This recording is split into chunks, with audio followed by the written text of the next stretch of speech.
Since Dracula stalked the earth, has the world known so terrifying a day or night? It is I who renounce you, and in the name of Satan, I place a curse upon you.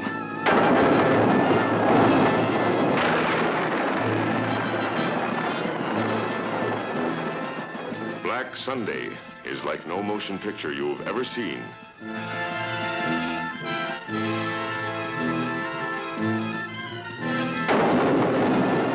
There are those who believe and those who do not. But both must know the suspense, the shock of meeting the living dead and of bringing the dead to life.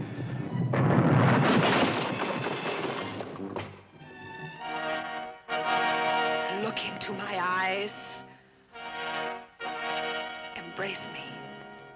You will die, but I can bring you pleasures mortals cannot know.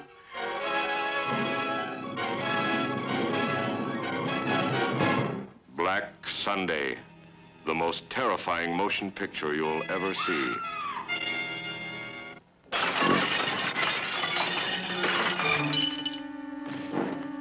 Satan, wearing strange robes and fighting with all the furies of Hades, arouses the countryside to a frenzy of black terror.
Once upon a time, a little girl lived with her mother in a small stone cottage near the edge of a great forest.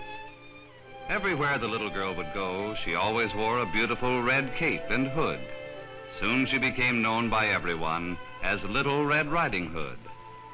One morning, her mother asked her to carry a basket of cookies to her grandmother. Her mother told her not to leave the path or stop to talk to anyone on the way. Grandmother lived in a little yellow house at the other edge of the wood, and Red Riding Hood would have to hurry to return home before dark. After waving goodbye to her mother, she set out at once, carrying her little yellow basket over her arm.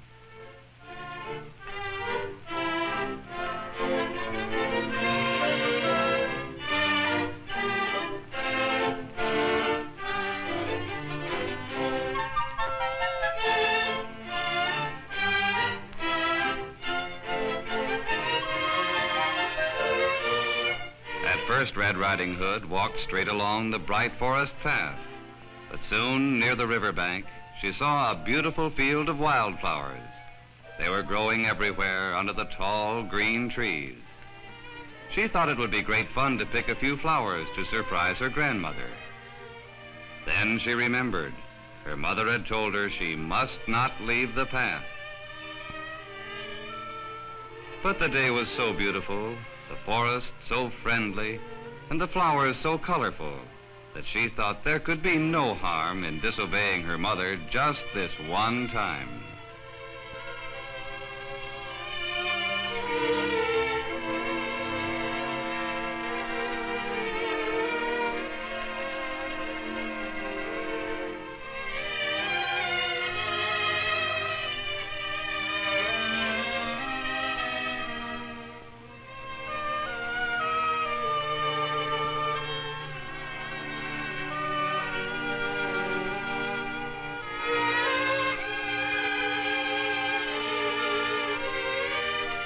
The flowers smelled so sweet, sweeter than peppermint candy. Then Red Riding Hood heard a gruff voice say, Yes, they certainly are beautiful flowers. She turned and saw the big greedy wolf of the forest standing on top of a rock. Red Riding Hood had never seen a wolf before, so she was not afraid. She thought he was the biggest and most beautiful brown dog she'd ever seen. He appeared so friendly, too, when he spoke to her. She didn't know what a wicked animal a wolf could be. Mr. Wolf asked her what she was doing all alone in the forest. Red Riding Hood told him she was on her way to her grandmother's house with some fresh cookies and a bouquet of flowers. "And where does your grandmother live?" asked the wolf. "She lives in a small yellow house with a red roof just over the hill." "Well," said the wolf, "good day to you, my little girl." And he disappeared into the bushes. Red Riding Hood was disappointed to see the wolf go. She wanted him to stay longer, but it was getting late, and it was best that she be on her way.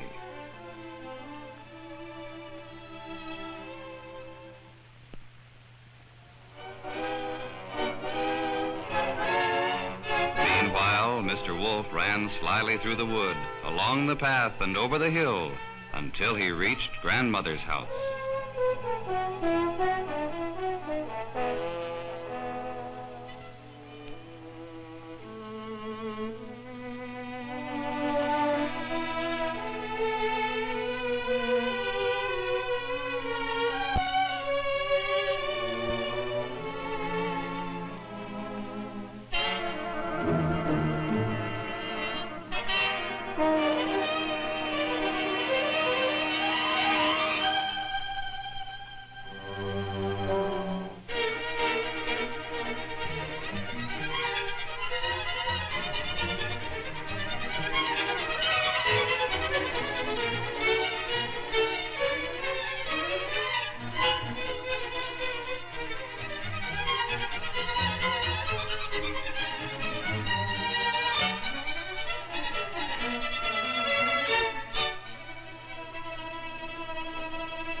When Red Riding Hood arrived at her grandmother's house, she knocked at the door, but there was no answer. She knocked again, and a strange, gruff voice said, "Lift the latch and come in." It was strange, but the bright sunshine of the forest made Grandmother's room appear very dark. It seemed so dark to Red Riding Hood that she could hardly see her grandmother in bed. Grandmother looked so different, and her voice sounded so deep and gruff. Perhaps Granny'd been ill with no one to look after her. "Oh, Grandmother, how you've changed. What long ears you have," said Little Red Riding Hood. "All the better to hear you with, my dear," replied the wolf. "Oh, but Grandmother, your nose. What a long nose you have." "All the better to smell with, my dear," replied the wolf. "Oh, Grandmother, what large eyes you have." "All the better to see you with, my dear," said the wolf. And then Red Riding Hood saw clearly his long, sharp teeth. "But Granny, what great sharp teeth you have." "All the better to eat you with, my dear."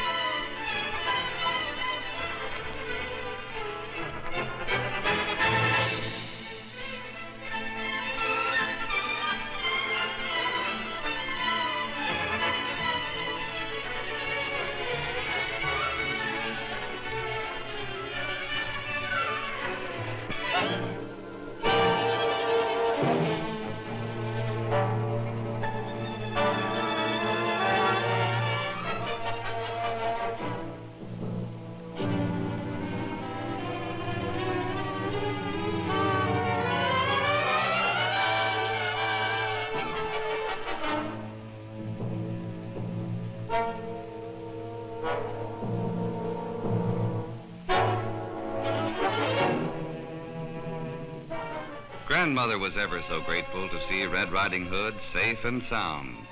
The brave huntsman was very proud of his trusty old gun. Grandmother and Red Riding Hood thanked him for killing the wolf and saving their lives. The hunter bade them farewell, proudly shouldered his gun, and marched back along the path to his home in the forest. Red Riding Hood was happy to know that the greedy wolf of the forest could never again frighten or harm her, so she started cheerfully for home to join her mother, where she lived happily ever after.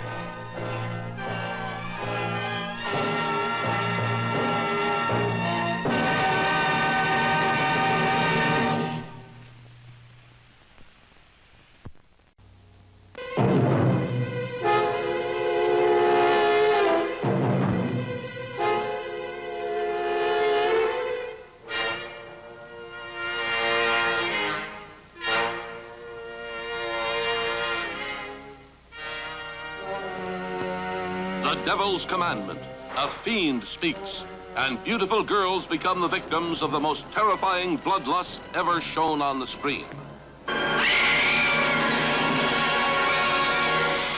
All the fearsome legends you have ever heard about vampires become terrifying scientific fact before your startled eyes.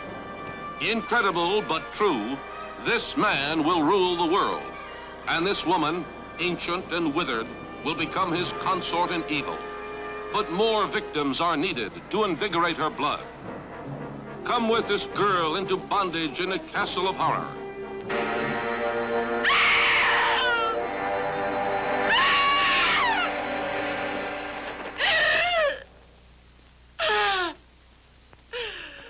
And discover what you will always remember as the shock of your life. Who are you staring at? You look like something's the matter that way.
Good evening, goblins and ghouls, and welcome to the Friday Night Scream Stream.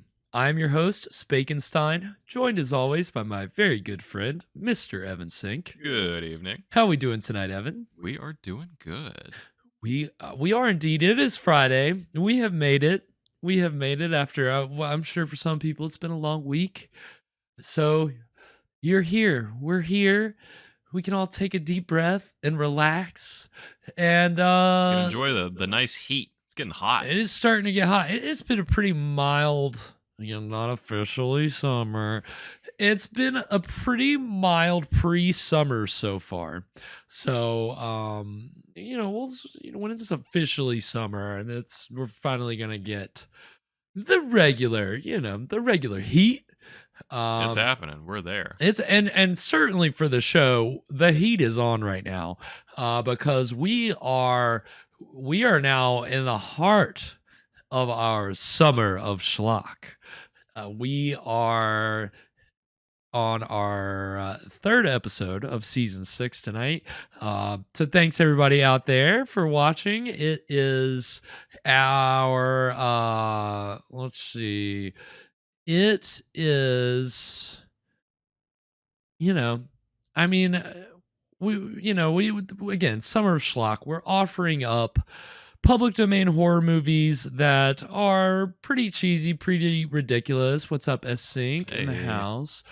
So I'm always trying to switch it up each week and kind of give us a little taste of different things that are considered schlocky, but that we haven't necessarily had before. So starting off the season with Manos, The Hands of Fate was a pretty good, I guess we've had some regional films, some regional horror films on the show. We've had some films considered to be worst films of all time on the show, but Manos, I just feel it's in a class of its own, I think. And of course, last week we watched Attack of the Killer Shrews, which is our journey back into. Wait, did we? Wait, did we? Did we watch Attack of the Killer Shrews? Wait, you're scaring me. Am I already losing track of where we're at this season? We watched Attack of the Leech. Oh, the Leech people, bro. See, this is where my brain's already fried. I was saying this on Wednesday, and nothing has changed. My brain is still fried. Not Attack of the Killer Shrews. See, that's Attack how many of the Killer Leeches. It's just a word. It's literally one, like, leeches, shrews. I mean, it's just simple slips. No, Attack of the Killer Leeches. No, giant leeches. I'll see you guys Monday. No. So Attack of the God dang it. Some kind of leeches. I don't know. Some kind of leeches. But that was a lot of fun. Some giant monster movie, Corman produced goodness. And it was, so far, both of those movies have been a lot of fun. But schlocky in their own respective, unique ways. So tonight, we're dipping our toes in some different waters. We are watching what I believe is our first Italian-produced film of the stream. Going across the pond. Across the pond and then some. And it is an Italian horror film from 1961, which was a popular time for horror movies just in general. There was kind of a rebirth of like global horror popularity with Hammer horror films with Peter Cushing and Christopher Lee. So the Italian producers wasted no time trying to make a bunch of gothic horror films. And they really did make a lot. So that's what we've got tonight. It is... So these Italian horror films would get re-released in the United States. They'd get a new title usually and a dubbed soundtrack. And so that's why I have to give that before I give the title of tonight's episode, because the American release title of tonight's film is Werewolf in a Girl's Dormitory. The Italian title, which was the original title in the film, is LYCANTHROPUS. So you see that there's two very different vibes going on there. Obviously, Italian horror films tend to have, sometimes elaborate names, sometimes just very, pretty straightforward. They're trying to give you with it, but does lycanthropus mean something in Italian? I think it's just kind of along the same lines as lycanthropy. I think it just means the same, I think it's just werewolf. I don't know. So it's just called the werewolf. I did read something, but I'll be honest, I didn't write it down on my fact sheet. There was something about what, I can't remember, like it was translating each like suffix or each prefix suffix, like each part of the word. Okay, so they made up a word for their movie. I think they made up a word. Yeah, that happens sometimes. But the title, with the American distributor, Werewolf in a Girl's Dormitory, very much playing on the trends that were popular in America at the time, which were in the late 50s is when you had teenage monster horror movies being made like that. I mean, because it was cheap and easy. And so you had, I was a teenage werewolf, I was a teenage Frankenstein, teenage spaceman. You had all kinds of stuff, right? Yeah, Teenagers from Outer Space. That's one we'll get to watch on this show. And I think that's from 1959. So it was just kind of a popular thing to mix these established monsters, gothic horror monsters, vampires, werewolves, with some kind of teen backdrop. That's the American trend. It wasn't necessarily a trend in Italy, and so tonight's film isn't really of. It is a gothic horror film. Like, so this isn't a teen movie? It's not a teen movie. There's obviously, it takes place at again, I haven't seen this, but I believe it takes place in a girls, like some kind of girls' school. So it's much more of a gothic horror film, a monster movie, than it is a, teenage B horror film. There you're gonna see some artistic shots, artistic lighting. So there's quality in this, but it's look, you slap a little beach rock on there, you just change the whole vibe. Oh yeah, it totally and we'll talk about that. We'll talk about that surf rock horror opening theme song. Don't you worry. But it should be a lot of fun. Again, I haven't seen it, so I'm very excited. Another thing I'm excited for, as always, Evan brings us a delicious cocktail to pair with the film and a little segment, which this season we're calling Schlocktail Hour. What? I'm going to keep doing that till... There we go. Garrett's just trolling me. Gotcha. What time is it? It's Schlocktail Hour. So before we get to the drink, I want to ask you, what do you know about alchemy? Oh God, dude! Don't even. I was listening to a podcast today that was getting into it. You would look at that. You'd be surprised, man. Same wavelength. Okay. I just know that alchemists try to make more out of what they got. Right? You're trying to make something out of nothing. Isn't that just what we're all trying to do? Right. I mean, at the end of the day, we're all out here scraping along, trying to alchemically create some magic, but we're trying to transmute our lives into something. Yeah, I was reading a little bit about alchemy this week, and I think I'm over modern science. I think we need to go back.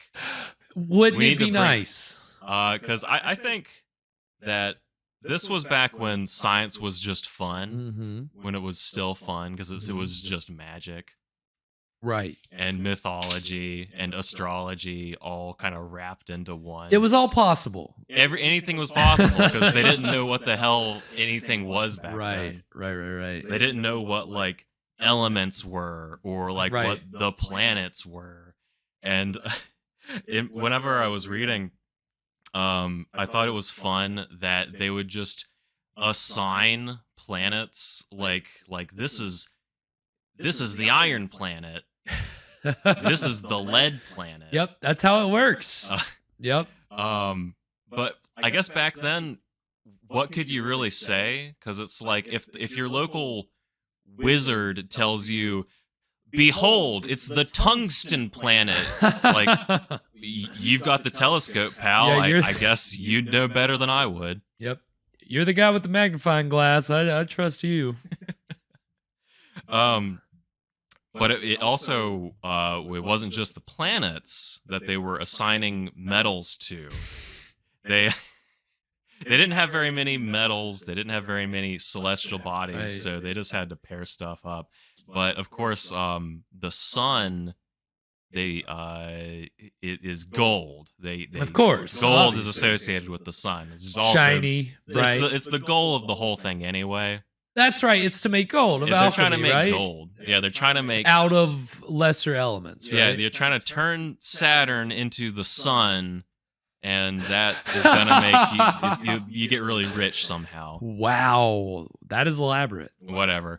So the sun is gold and the moon is silver. Which this is old I hesitate to call it science, but this is, this is an old scientific model, and we know something else that associates both silver and the moon. What could it be? What could it be? Could it be a lycanthropus? He said it. So I think it's kind of cool. We're talking about like really old ideas, but there's this idea that silver is like a purifying metal, and so you fight monsters with silver, right? And so eventually, they invented guns, and then it turns into the silver bullet. Right, of course. So you can kind of trace that way back into all these very old ideas that are just so crazy and a lot of fun. And you're probably wondering, what does this have to do with the drink? What, Evan? What does this have to do with the drink? Well, as it turns out, whenever I was looking for recipes for this week, I found one called the Silver Bullet. This is gin, lemon juice, and something I had never heard of before. It's Menzendorf Kümmel liqueur, which I can't buy around here. It's some kind of German spice liqueur. And sounds fancy.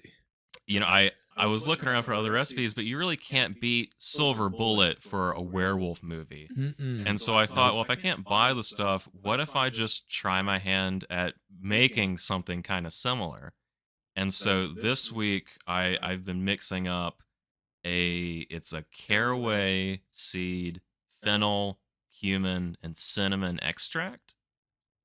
So not exactly the same, but I think we're gonna get maybe some of the same flavors. So is it's not a liqueur. It's not like, does it have any kind? Wait, I don't really know. Like, I know it's an extract, but I don't know like terminology wise when you're allowed to call it a liqueur.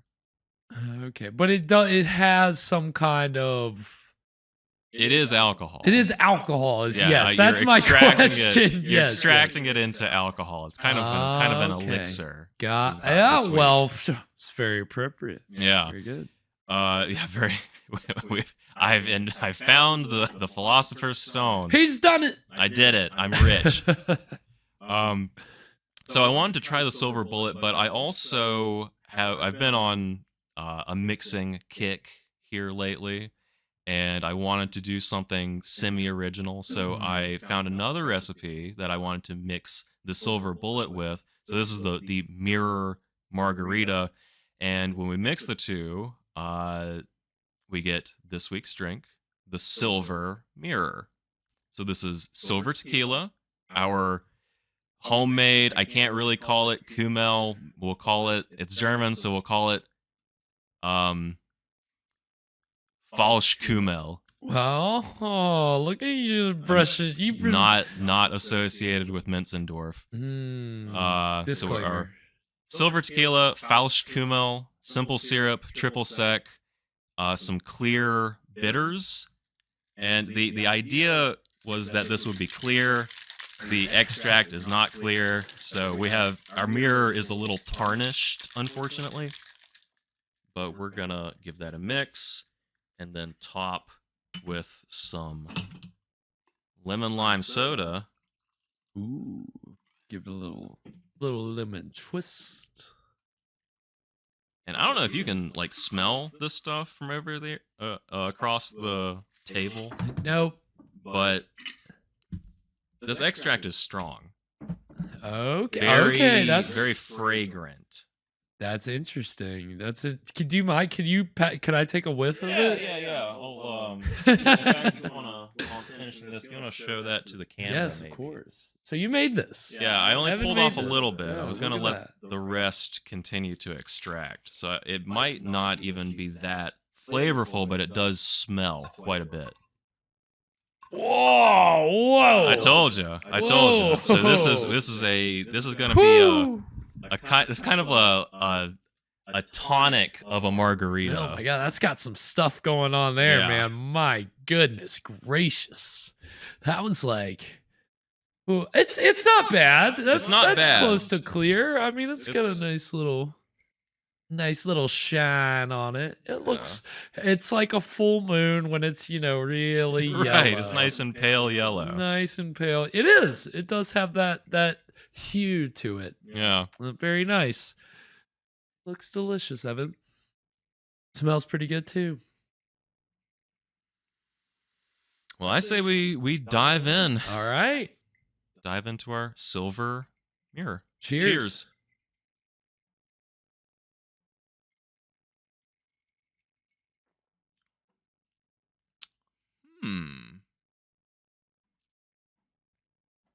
It's got a lot of stuff going on. Yeah.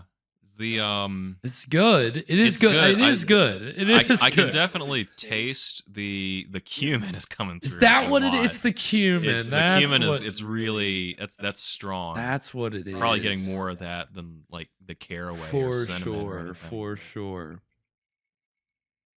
Yep. Cumin.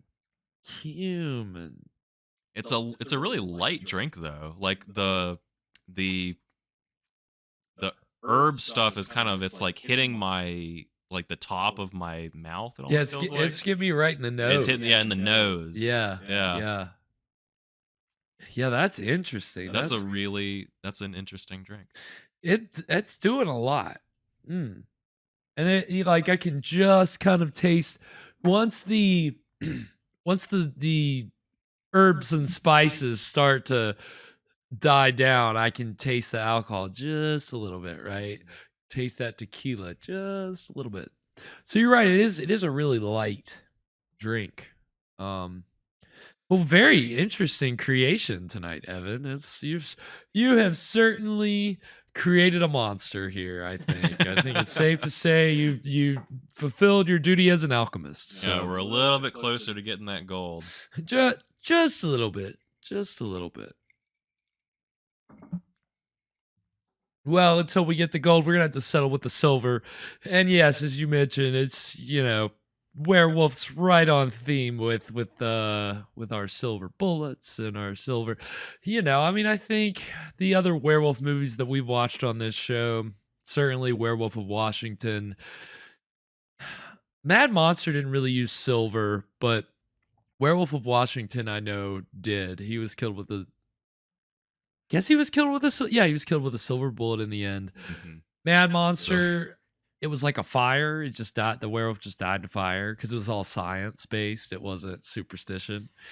But that's an interesting thing with werewolf movies is when they decide to go the science route over the superstition route. And I don't know much about tonight's movie, but I believe that that's kind of what we've got here is a little bit more playing into a scientific angle with the werewolf story as opposed to your European folklore.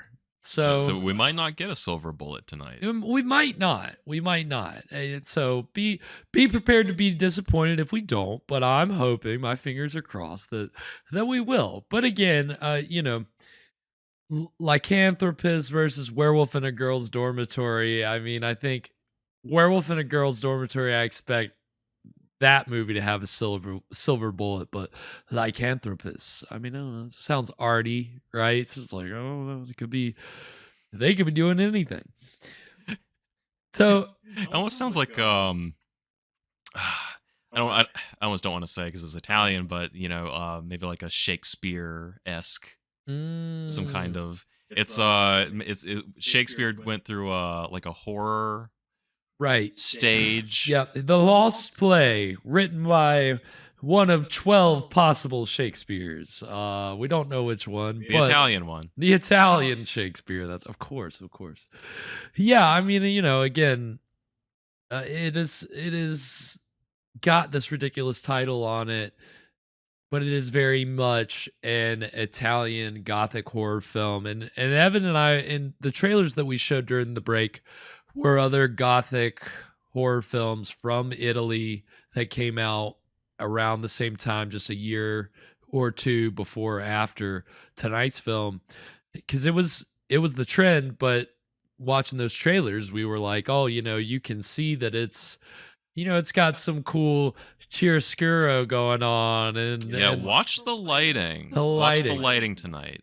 I think it will be beneficial to keep an eye on. I think we will get some atmospheric shots and lighting. The Italian technicians and cinematographers are usually pretty good at doing a lot with a little, and I don't think tonight's film will be any different.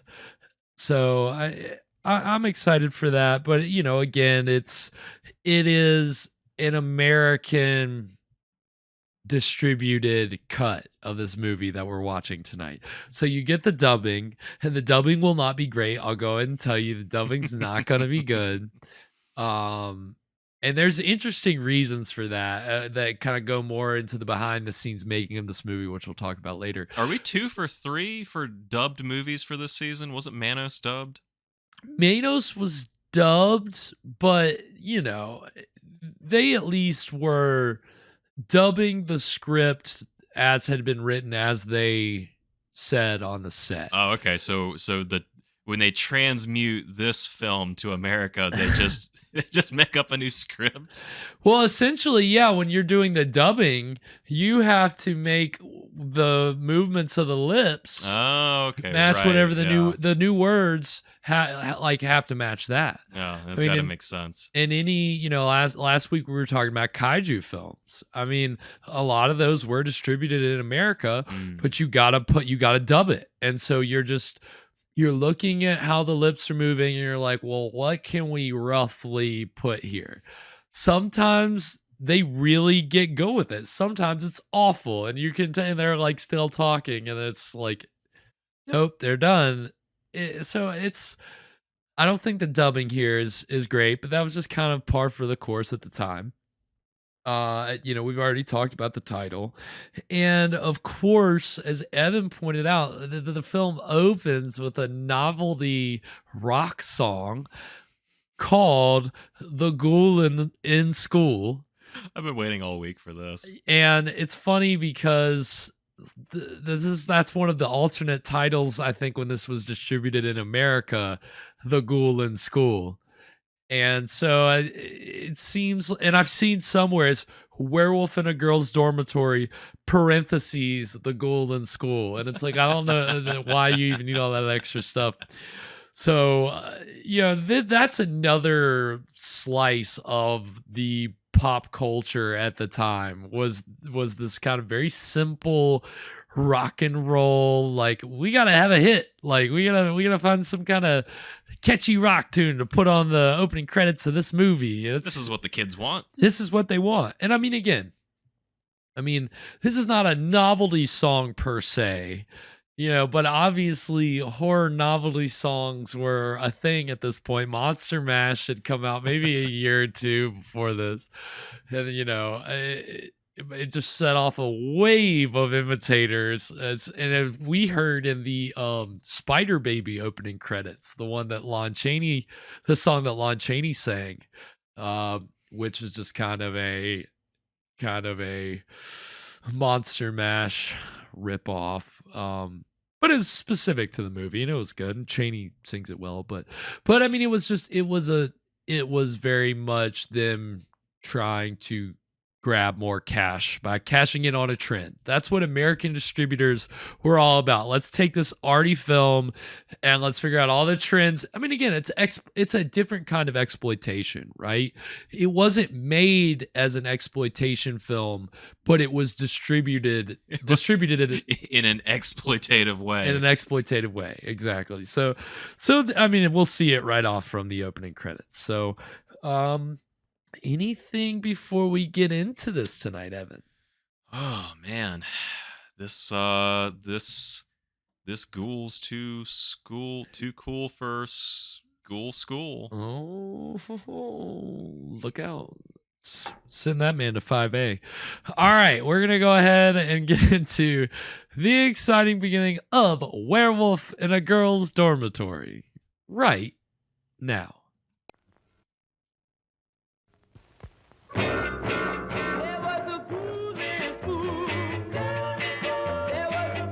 Backup singers and all. First thing they credit is the song. I wasn't expecting it to just jump right into the song. Nope, they get right into it. Not wasting any time. But then it just ends. I don't know if this is an edited version, but I wanted to hear more of the song. That's all you get, dude. That's a little disappointing. I know. Oh my God. I know. That's it. That was all. Maybe at the end we'll get a reprise. Encore, encore. Yes, who are you? What do you want? I'm Julian Olcott. The director is expecting me. Peter Lorre Jr. over here. There's actually a guy who ran around billing himself as Peter Lorre Jr., but he was in no relation to Peter Lorre at all. Wolf doesn't bother anyone. That's just my stage name. Exactly. Pleased to meet you. The studio of the director is in front of that court at left. Down there in front. See, I mean, look at the way the mouths move. Thank you very much. 1, 2, 3, 4. 1, 2, 3, 4. 1, 2. It's a pleasure for you, too, isn't it, teacher? Got him. He's the teacher. Caught you looking. Yeah, they did. Oh.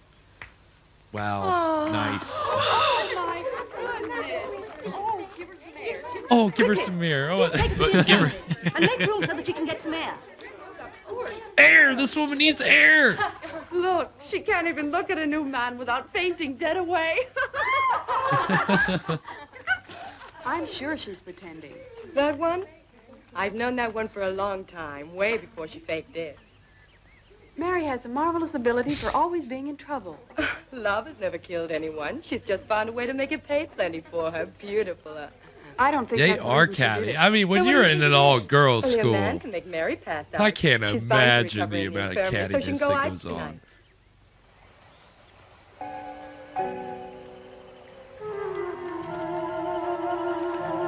Oh, shit. Coming through. Just a fainted girl, nothing to be alarmed about. You are Julian Olcott, sir? Yes, I am. I am Leonora MacDonald. I'm very glad to know you. The director is expecting you. Thank you. This lady is all business. All business, this lady. Woman. Yep. Stone cold.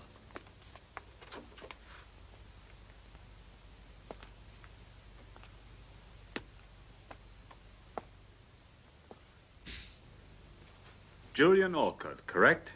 Yes, that's right. How do you do? Pleasure. Dr. Benson told me to see you, and here I am. Dr. Benson is an old friend. He wrote to me. I've been expecting you. Sit down, please. Thank you. Squeak. There's Good. something I sound should effects. tell you. Please, sit down, Doctor. Yes, Dr. Olcott. I know everything. Benson explained it to me, and he also said you were acting in good faith. That's very kind of you. You know the court of law has found me to be innocent. I know. So here you'll just be Professor Julian Olcott, and the past shall be of no importance. Uh-oh. Thank you. Yikes. It's very good of you. You don't have to thank me. Thank our mutual friend, Dr. Benson. I hope you'll be comfortable here. Our institute is not a house of punishment. The girls are given a chance here by the generosity of our benefactors. Without this institute, the majority of them would be in some state reformatory. We are trying to give them work and an education and put them back on the right road. No one Put is them back on the ill-treated street. here, but I the mean job road. will not be an easy one. Very good. I shall do my best because it's also important to me to find myself. Surely, the past can become a nightmare unless we can free ourselves of it. I know all about pain, buddy. Sir, while I was coming here... You're I not saw the a only girl one who with a just- dodgy past, Oh, pal. that's Mary Smith. Don't be concerned because she's just coming off age. I hope the future will be better. Yes. But you must remember that here you are not a doctor anymore, but just a professor of science. Of course, I won't forget. Professor. That's doctor. I mean, yes, yes. If you'll come along, I'll show you your quarters. Ah, thank you very much. This way, please, Professor. I feel like we're already getting like a lineup of suspicious characters, right? Like you're already trying to build up some tension and mystery. Sandy. Intrigue among the staff. What kind of mischief are these girls up to? Sheesh, they just all sleep in the same room. I know, yeah. It's awful. You hear the wolves? The other day, the That what farmer that is? killed 2 of them. The people are going mad with fear. If I were Mary, I would be frightened. Look there. Uh-oh. Bad girls. Bad Mary, girls in she the... means trouble, so why It's not a bother? reform. Better What to do you forget even her. call Let her go if this? she wants to. Look. I guess it's a school. Uh-oh. You're gonna get caught.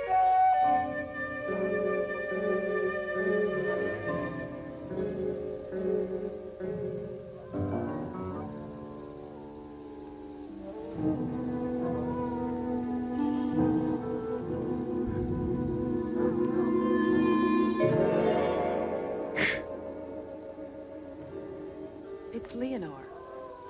She sees Mary, but why doesn't she try to stop her? She's the one who doesn't want to be seen. Funny if she had a lover. A lover? And who could it possibly be? Maybe it's that new professor that just arrived here today. If it is, I can understand it. He's pretty good looking. Any man looks good to you. Got her.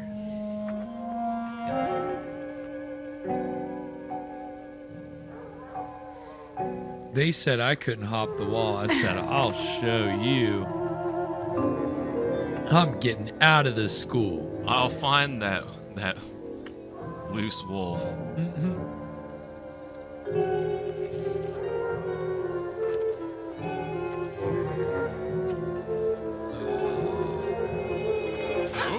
Thought you should never be here at night.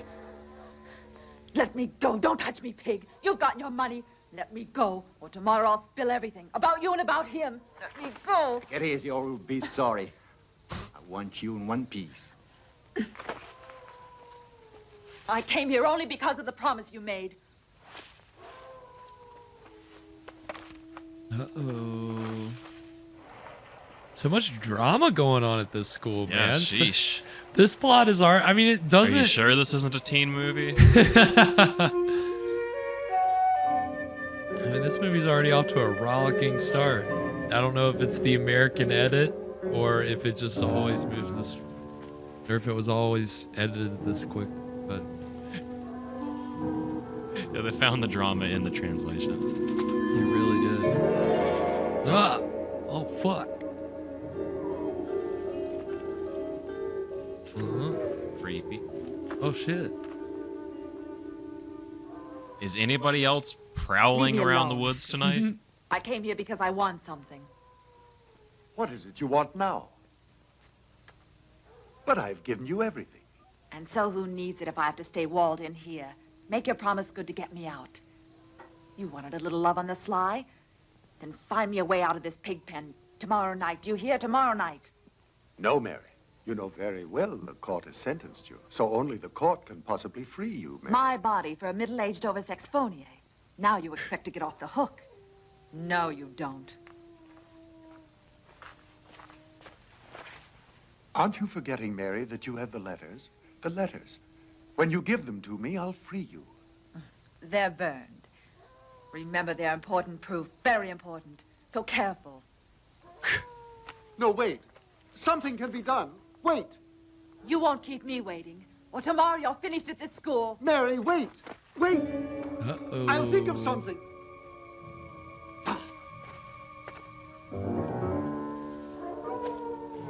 I'm gonna sick the werewolf on her. Uh-oh. What? What? Here we go. A little bit of moon action.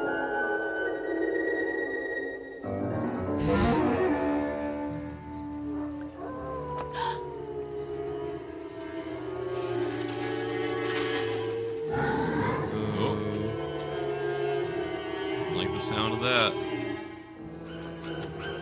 Oh shit. You shouldn't have looked away.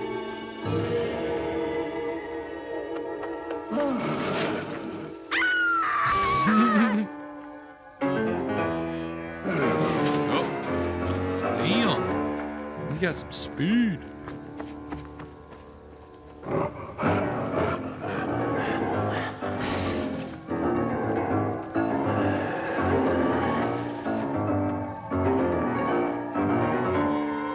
Not looking terribly wolf-like. No, not from that distance, certainly.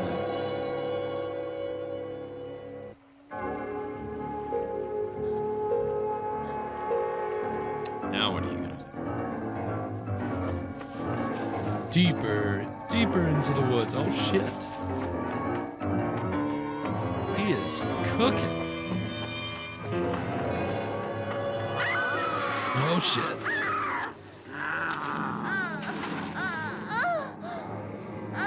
Damn. Sheesh.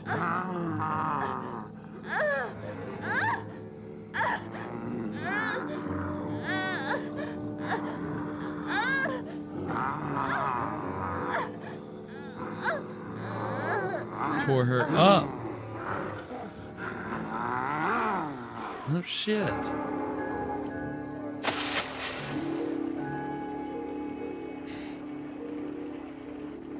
That's a beautiful shot. That looks very gothic. Yeah, the moonlight on the water and the dead body like that. Like an Italian Renaissance painting.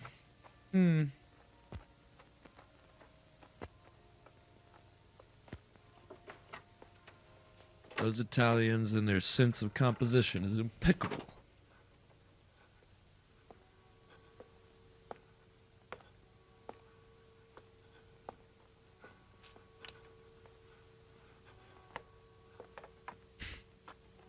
You gotta help me. I fucking killed her.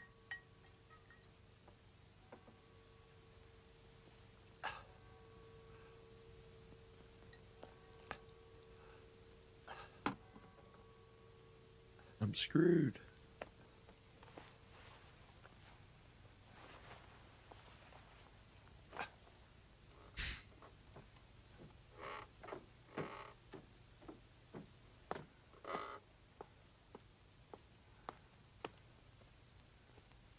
Sheena.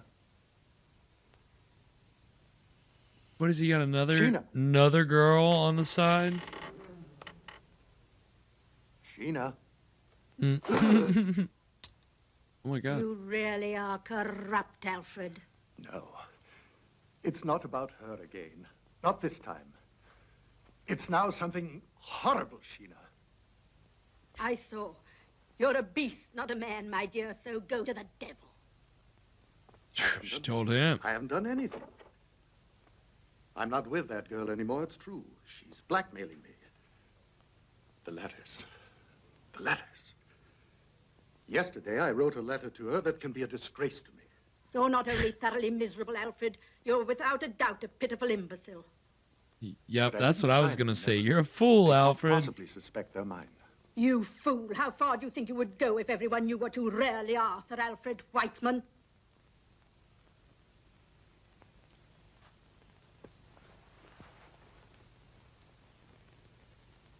I know it, Sheena. You're right. Cut it hard.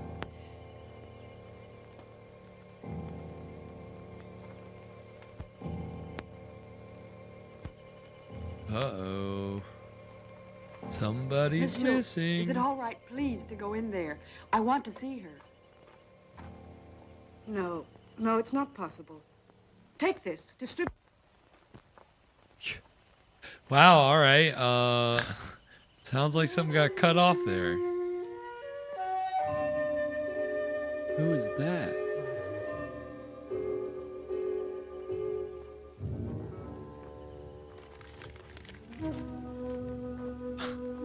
Oh, he's wearing a hat. I was like, what's going on with that guy's hair? Oh, shit! Ooh. Damn. That's brutal. In my report from the coroner, he said the girl was assaulted by wolves, and she died as a result of the injuries inflicted. But she could have had a meeting with a man a little before her death. I don't believe it could have been the wolves. A girl who wanders out at night into the forest. And, Professor, she was alone, mind you. Not to mention the probable rendezvous with someone could very easily have been attacked by wolves. Poor girl. It's a terrible disgrace to be destroyed after years of work. I fear that the good name of our institute will be compromised. We can't be concerned about the institute. Can't let this get out, damn it.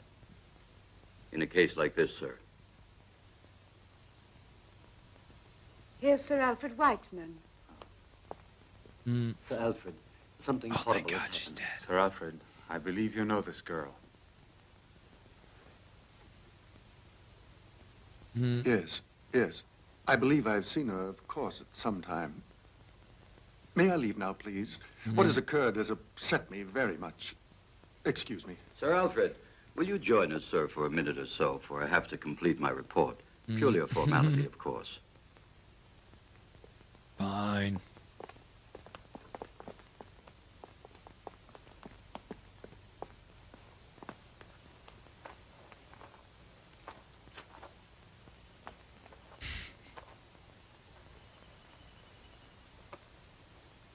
He's like, I don't know if I should be upset or excited.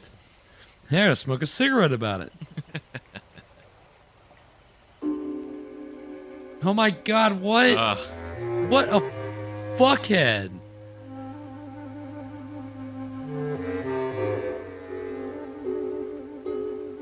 Setting his sights on the next girl. Sir Alfred. Sir Alfred, if you want to go soon, we can finish in a few minutes. I can sympathize with you, but I can't avoid the formalities. Of course.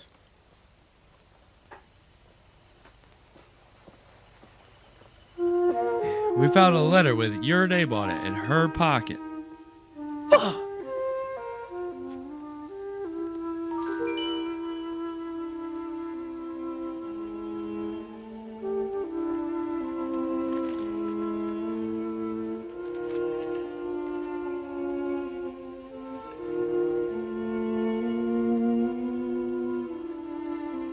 Protect the tigers in the house. Hello, what up? Nice to see you. Nice to have you here. We're watching a little bit of Werewolf in the Girls' Dormitory. It's still pretty early, but we've already got our first corpse lined up, so already off to the races.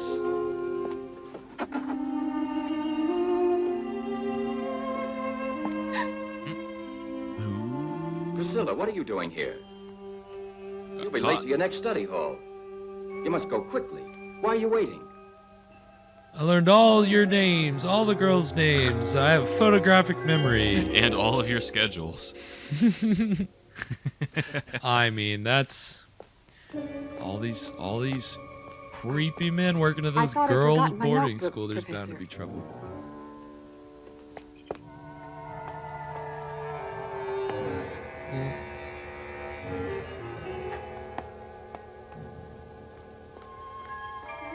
Well, then we've got just what you ordered. Protect the tigers.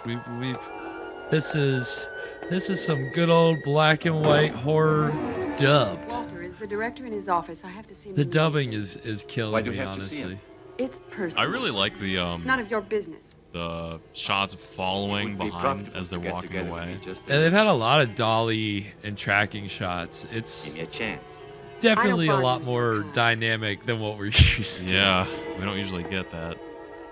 I've noticed they use a lot of Well, now long I'm shots finished. and wide We'll shots as soften the well, news which is and all cool. the papers as you asked, sir. You're very generous, Inspector, and I should like to thank you in the name of the Council of the Institute. It's my pleasure, Mr. Sir Swift, Yeah, during the excuse me. werewolf chase, One of we the didn't get a girls would single like to speak close-up. to you. Make Yeah. her wait for me. Oh my You God. shall have no reason to worry. I'll increase the supervision over the girl. Yeah, There's they've no got some need to great change shots this so institute far. into a prison, or we might as well leave the girls in a state reformatory. Please don't worry, Sir Alfred. I know well how far I can go. Same Protect the Tigers, same. That's how I got into horror movies. Those are my favorite as well. Only a few short years before those start entering the public domain, and then you better believe we're gonna be on top of it soon enough. Yes? What can I do for you? Mr. Swift, I found something of Mary's. What's that? Sit down. Tell me everything. This morning by post, there arrived a letter for Mary. Yes? I opened it. Ooh, you're going to There were jail. only a few words. Well, she's already in the... Mary's blackmailing someone. It's not a And in reformatory, this letter, though. they're threatening her. It's a school. From whom is this letter? There's a ghoul in it. There isn't any name. Mary and blackmail. May I see the letter? No, I left it in the dresser in the dormitory. We shall have to call back the inspector. Hmm.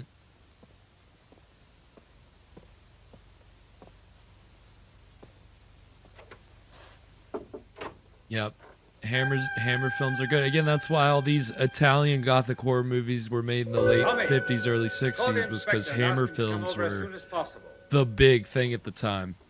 Those were usually in color, unlike tonight's film. There's no but connection with the death of Mary.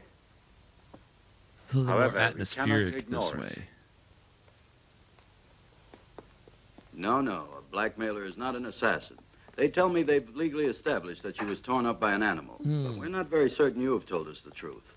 The letters are here. You I mean only the said that murderer? someone was blackmailing Mary. Let's see them.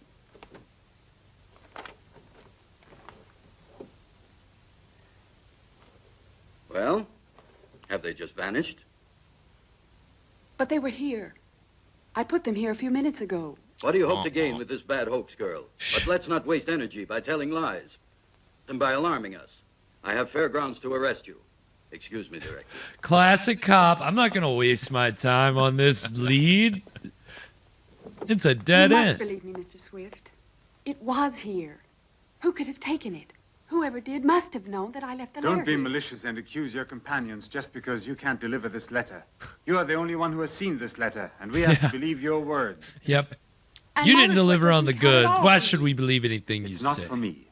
It's the police who need the facts. First you say you have a letter, return. now there's no I letter. understand that you're upset about the death of your friend. However, I cannot excuse your conduct. Mary was just assassinated. No one will convince me she Will was they torn not up by say the wolves. word murdered? Yeah, it's a particular word choice. Since 1961, assassinations weren't globules, which are commonplace red, yet, presented in the although form it of was getting minuscule there. discs that are biconcave. Unfortunately. And there are many of them. There are around 5 million Maybe it was in a each lip millimeter sync of thing. blood. Yeah, could They're be. very elastic. Yeah, too many Murder syllables. versus varying their assassinate. form. Beside elongation, which we discussed earlier. You can't be certain they can about also that. I think you're What right. connection could he possibly have with the letter? through sections of the body which are He arrived only a few days ago. Possibly he's been living at Brinsville for many resume. months. Here is the chart representing the body and blood. Good. You know an awful lot about We'll blood, leave this guy. lesson as it is for today and pick it up on Tuesday. Please go now. Please go now. I wish all my teachers ended class that way. No, I Please wanna- go now. Professor, excuse me. What do you want, Priscilla? I want to speak to you a moment. But of course. Something you need to know? Have you seen Mary's body? Yes. Why didn't I and the other girls get a chance to see it before the burial? Maybe it's better. Why would Remember you? her the way you last saw her. We need to have an open casket funeral, You damn know the it. story of the wolves. And then it's like Scary Movie 3, basically. What do you mean? But those scratches, those wounds, were they made by a wolf? By wolf? To my knowledge, this has not yet been confirmed. And I don't have any actual reason to doubt it. Why did you come to instruct here? You're not from Brinsville. No, from another town. Brinsville. And I didn't choose it, this place. It was my destiny, not my ambition to accept. Wish something else right now? No, I felt you might know something about the death of Mary, but I see you won't tell me anything. Yeah, the weird way they're like wording things, like the order, the way they're saying things. I feel like it's all based on the dubbing. They're just saying some stuff weird. Priscilla, what are you doing here? Shh, Sandy, help me. I must open this dresser of Mary's. But why? Get a move on. See if you can try to open it. One key's the same as another. If this one can make it. Force it. One key's the same as another. I don't think that's right. Doesn't sound like a very good lock then. Mary, I need you, and you can have anything you want, but I must see you. And please reply very quickly in person. I embrace you, my love. Not even signed. And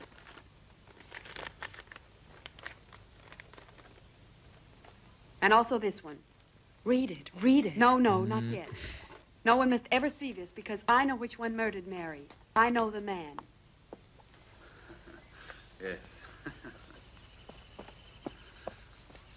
It's very difficult to understand, but now that you've been with us here for a week, what's your impression?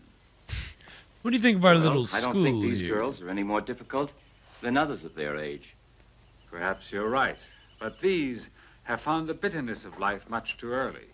Yes, I must agree with you, even without knowing them as well as you do. Tell me, that one, for instance. What's she done? Why is she here? She was convicted of attempted homicide. She was living with that poor Mary in town. One night, a sailor was trying to beat Mary, almost strangled her. Then Priscilla, defending her friend, almost killed the sailor. Oh, I understand. That's why the news of Mary's sudden death touched her so deeply. Yes.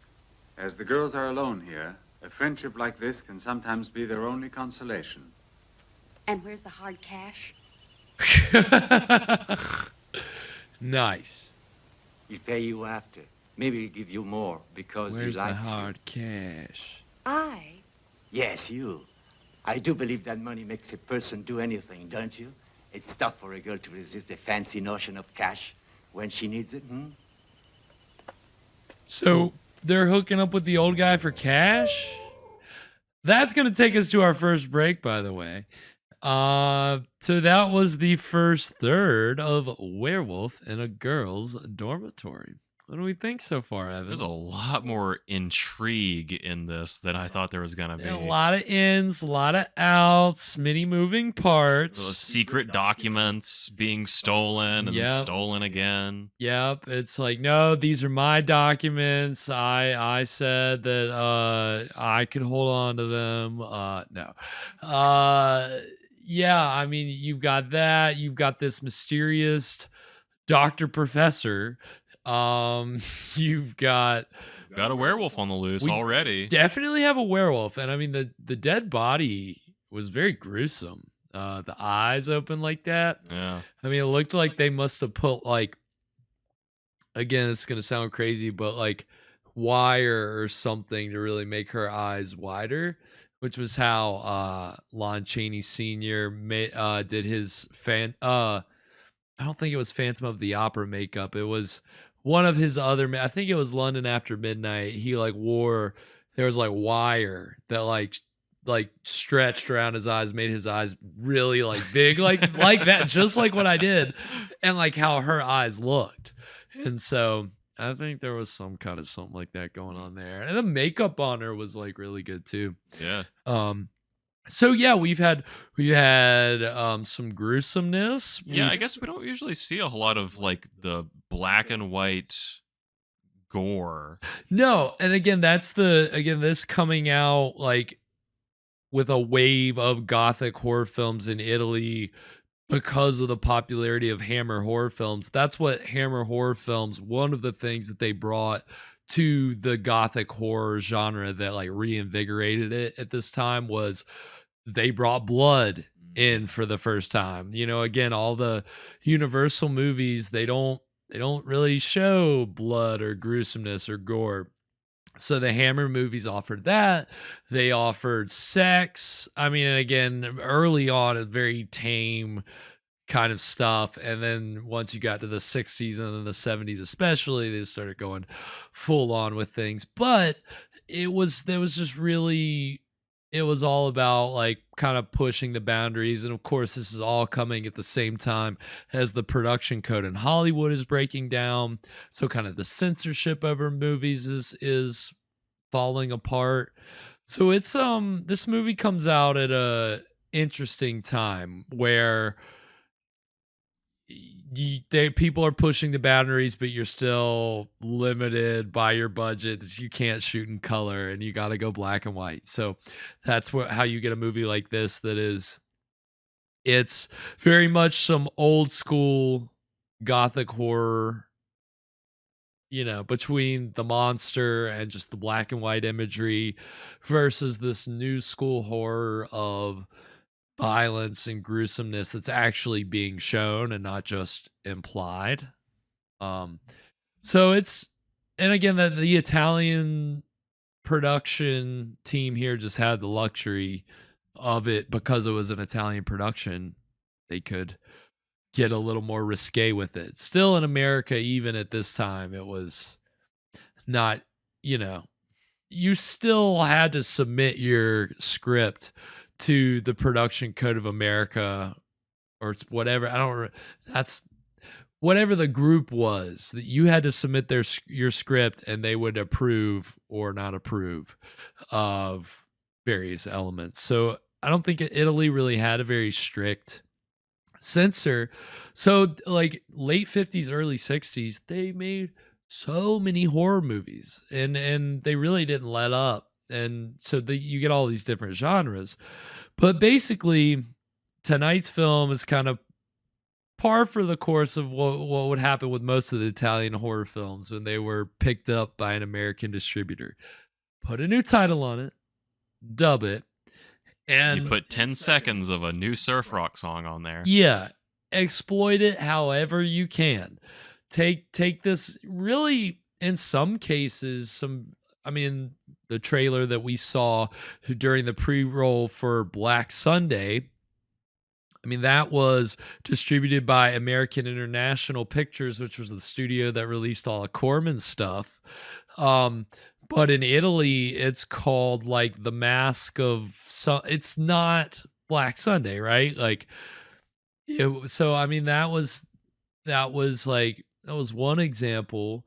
But a lot of times it was more ridiculous than that. Like Black Sunday's a pretty good title anyway, but most of the time it was something ridiculous. So,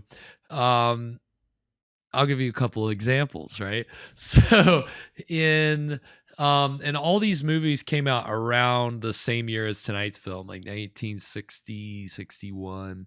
So this movie that was released in Italy as The Lover of the Vampire was released in America as The Vampire and the Ballerina. The other one that is we will actually get to see on this show. In Italy, it was called SCHLOCK, the Heir of Satan. And in America, it was called Atom Age Vampire. So that's... Okay, yeah, that one's definitely... That's a little ridiculous, right? That's that, but it's still pretty... I like SCHLOCK, the Heir of Satan. That's pretty... That's pretty cool big, title, but pretty intense. Atom Age Vampire is also good. It's a good title. It is. It's very different. What, Atom Age Vampire? Atom Age Vampire. Yeah. No, it is. It is. And I have seen it. I've watched it when I was like 8 or 9 and barely paid attention to it, but it is one that we'll get to see on the show because it's public domain. The other one. It was released in Italy as The Vampire's Last Prey. In America, it was called The Playgirls and the Vampire. So, you had a lot of the monster and these girls, right? Again, Werewolf in a Girl's Dormitory is not too different from The Vampire and the Ballerina or The Playgirls and the Vampire, right? And I think it goes back again to what we were even talking about before the show.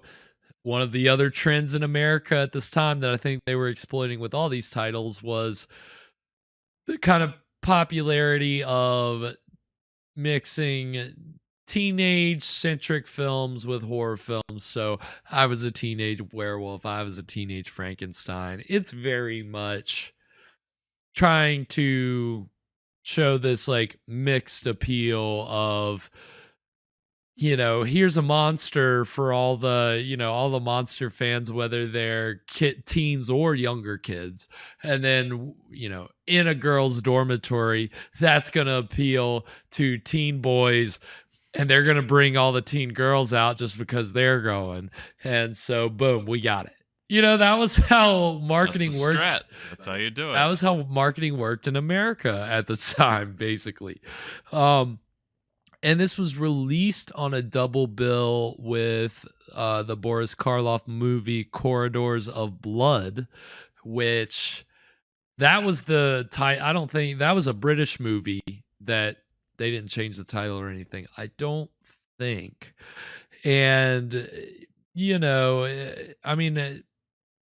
that is also, it's more of a period piece. I was going to call it gothic horror. I think it is, but more of a period piece. And those were both released in America by MGM. And I'm kind of surprised that MGM picked this one up. But I'm pretty sure they were hurting in 1963. MGM, who, and in the 30s and the 40s was the top studio in Hollywood by the 60s. They were, they couldn't really produce films as much. So they would just buy international films, retitle them, dub them, boom, we got a new movie out. Very cheap and cost-effective way to keep product in the theaters when you don't have the money to keep your studio operating.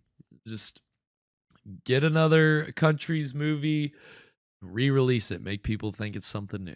So you got to appreciate good old-fashioned Hollywood marketing. It was really something else. So the trailers that we're going to get for the break are Italian films that were released in America under alternate titles.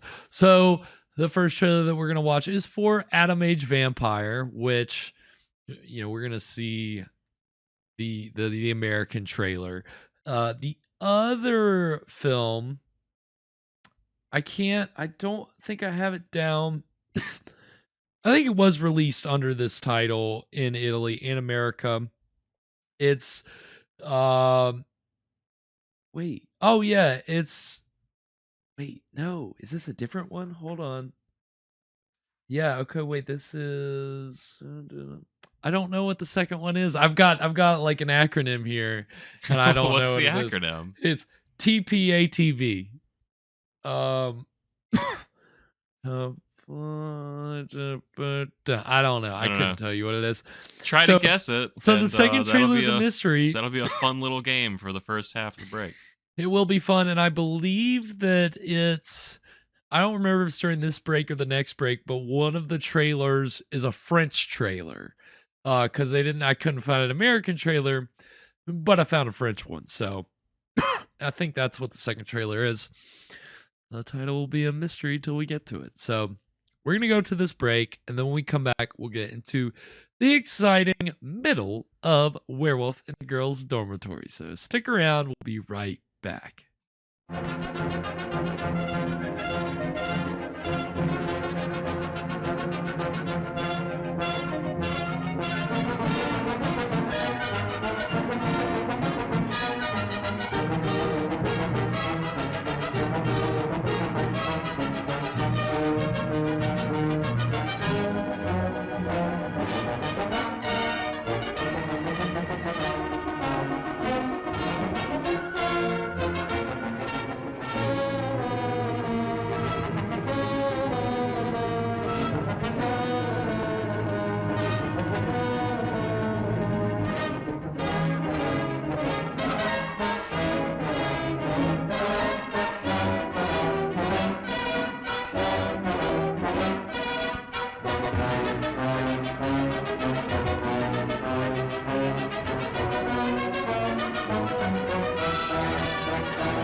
I will restore your face.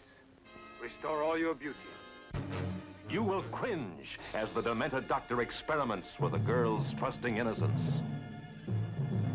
But to possess the living miracle wrought by his twisted genius, he must forever sacrifice his soul to the cunning gods of evil. I'll transplant directly from another human being. A mad creature born of the atomic age, now shackled to a world of rotting bodies and violent death.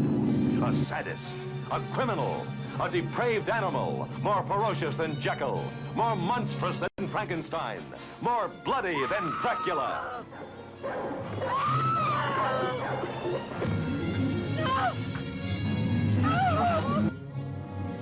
Fire a volley through the window pane. You will gasp as lust and madness stalk the dark and screaming night in Atom Age Vampire. And we are back. So you saw I had my trailers backwards. The first one was The Playgirls and the Vampire, and the second was Atom Age Vampire. So And did you guess the acronym? well, did you know it would be The Playgirl? Because I didn't until it was the first thing that popped up when I hit the break, and then I was like, damn it, I should have known. Oh well, what are you gonna do? But as we were watching the Atom Age Vampire trailer, Evan started, he was curious about the nature of the vampires, that monster that, Yeah, it obviously. looks pretty rough for a vampire. I was wondering if it was meant to be irradiated or something. Which I think is a good question. Again, with the title Atom Age Vampire, it's like, well, that makes sense, right? Well, again, consider that in Italy it was called SCHLOCK, the heir of Satan. So to me, it just conjures up two different ideas of what the monster is, right? Yeah. Is it a vampire or is it some kind of demon guy? I don't remember. I don't remember. Again, the Depends title on what country you're in. depends on, again, the dubbing may totally make it about it could a be vampire. a completely different story. Exactly. I mean, really, it could be. And we will find out when we watch it. We'd have to learn Italian to really know. We would. And again, I mean, if you're interested, you can go find the Italian versions of these films. I mean, I'm sure that tonight's film, Werewolf in a Girl's Dormitory, is cut differently from Lycanthropus. I'm sure that all these other films, Atom Age Vampire included, are cut differently from the Italian original. That's just what American distributors did. They'd buy the movie, recut it, dub it, retitle it, exploit the shit out of it. And it was usually cheaper than making a whole new movie.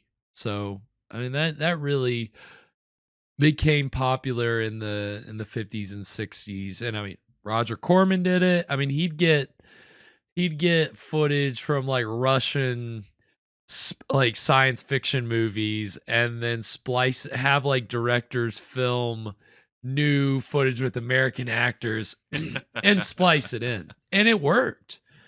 So, you have a little bit of a combination approach there. Some original stuff. Some movie magic. That's what it always comes down to. It's all an illusion. A little movie magic. It is. It really is an illusion. So, and, speaking of illusions, this vampire has appeared and disappeared pretty quick, but, our first... hasn't made it into the dormitory yet. That's what I was promised. We're waiting patiently. This title. We're just happy we saw a werewolf at all, and in the first part of the show. So, fingers crossed for a whole lot of werewolf action coming up and climactically ending with him getting in. He finally gets through that door and gets into the dormitory. All this werewolf wants to do is go to school. Right. Who are we to deny him an education? We shouldn't. He wants to be a learned werewolf. What are they? We're wirewolves. I love that. I think that was so clever, honestly. So clever of Adventure Time. But if you know what? If we don't get enough of a werewolf fix in for you, just say the word in the chat, and I'll pop up my Lon Chaney Jr. Wolfman shirt. Again, my mic is so big and my camera isn't angled right, so you can only see the top hat. You don't know what it is. There's a hairball down there. Yep, he is. I mean, just a ball of fluff. You know, isn't that every werewolf? This is a harmless little ball of fluff. Not little, though, normally. He wouldn't hurt a fly. He wouldn't harm a fly. He doesn't bite. Does your werewolf bite? No, that's not my werewolf. All right. I think anything before we get into the exciting middle, Evan? I wonder if this guy's actually going to start preying on another young girl, really. Well, it seems like it, man. You would think he was kind of queuing one up. He had a morning grace period of like 15 minutes, and then he was on to the next girl. I mean, he wasted absolutely no time. Are we sure the werewolf's the bad guy? Yeah. So far, it's this creep, Sir Alfred. I mean, they all are. Everybody's seeming a little sketchy. And I think on that note, I do want to ask before we get into this middle part, what any suspects sticking out to you so far? Because it is playing in this way of like giving you a whole bunch of suspects, but not really giving you a clear idea yet. Yeah, honestly, everyone is acting suspicious. So anybody it could really go anyway. So that's the thing during this middle part, you know, start to get a little, see if you can see more of a line on who our chief suspect is. Who done it? Who done it indeed. Well, on that note, I think we're going to go ahead and get into the exciting middle of A Werewolf in a Girl's Dormitory right now.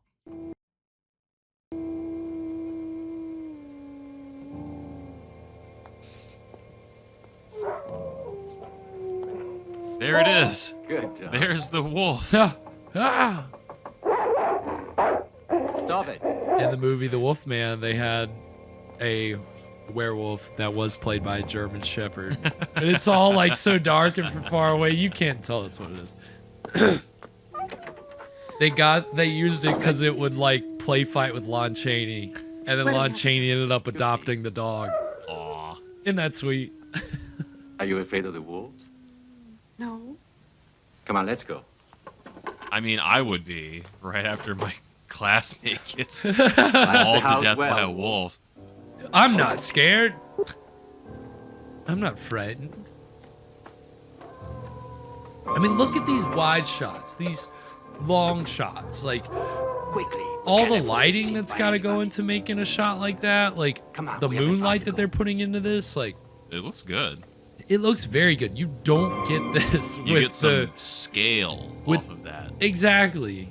B-exploitation films, it's like mostly in close-up or mid-shots, and you're you're lucky if you get an establishing. Think about Scared to Death, where we never got an establishing shot. The wolves. It's only the beasts fighting among themselves, Priscilla. Come on. This is werewolf business. It's not for us to get involved in.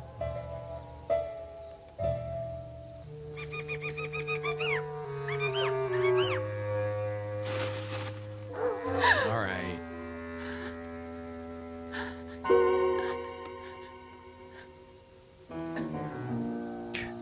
Come on.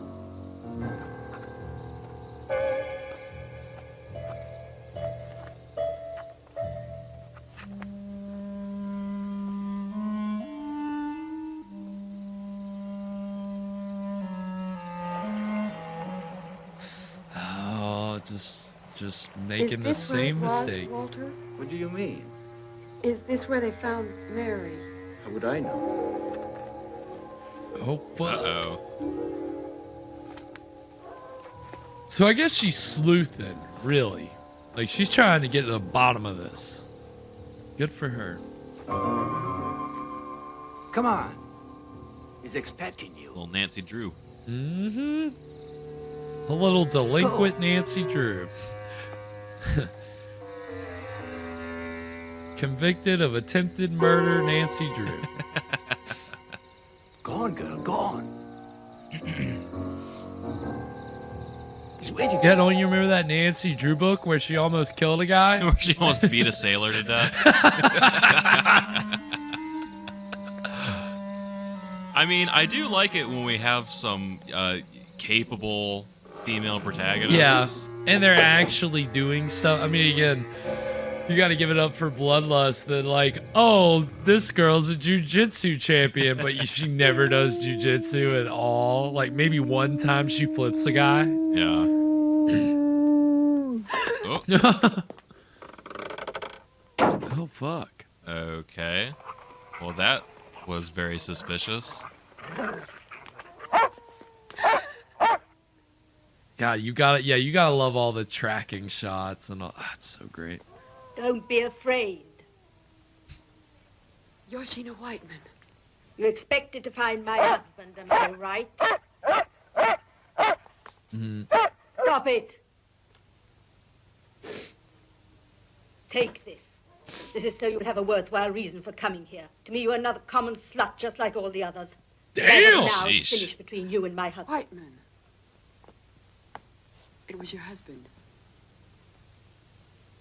Now it's clear to me. What's clear to you, you little tart? You're all alike. You're all ready to kill yourselves. They're really But taking advantage of not to be killed. Your husband has killed Mary Smith because she received this. No. My husband is perhaps a philanderer, but he's not an assassin. Then I'll explain all this to the police. Okay, well, her lips weren't moving that time, so. No, but I think I don't know. There's got to be some kind of rule, some kind of reason why they're doing that. That wouldn't Why they help you at won't all. say murderer. Yeah. All the other letters are securely hidden in case they find me like my friend, attacked by the wolves. Sink. Do you have them? Yes, it really does. Delivered to the police. I only want to know who's written them. Oh, that's the reason you came here. Oh shit. That's the reason, even if you don't believe me. Sit down. I believe you, but also you must listen to me. For a long time I've been watching my husband. He's a strange man. He's a sadist. Everyone else believes he's a respectable person, and he's not even faithful. It's true. It's true the other night he had an appointment with that Mary. I followed him, intending to interrupt them and put an end to it once and for all. They met each other, and when Alfred left her, I know that girl was alive, still living. But suddenly, there occurred something horrible. Oh shit, she's a witness. It wasn't my husband who killed your friend, and it was not the wolves. There was a moon. I saw that the assassin didn't run away immediately. He remained in almost a contortion for some moments on the bridge before going, and it was then that I was able to recognize him. Oh shit. Who's there? Where? Over there. There was someone at the window.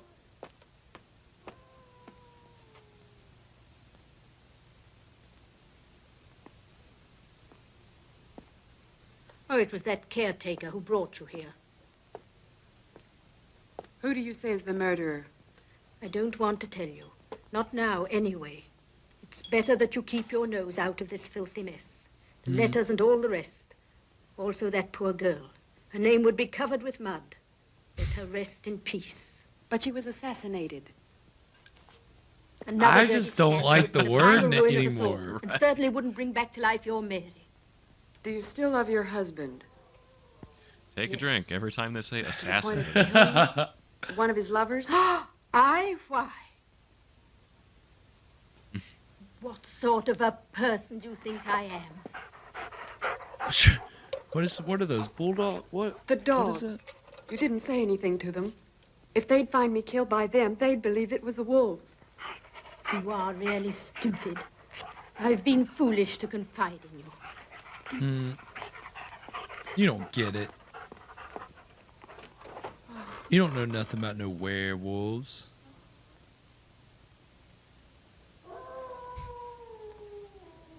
Well, keep looking. Heck, she's out of the school. She should just make a run for it. Get as far away from there as possible.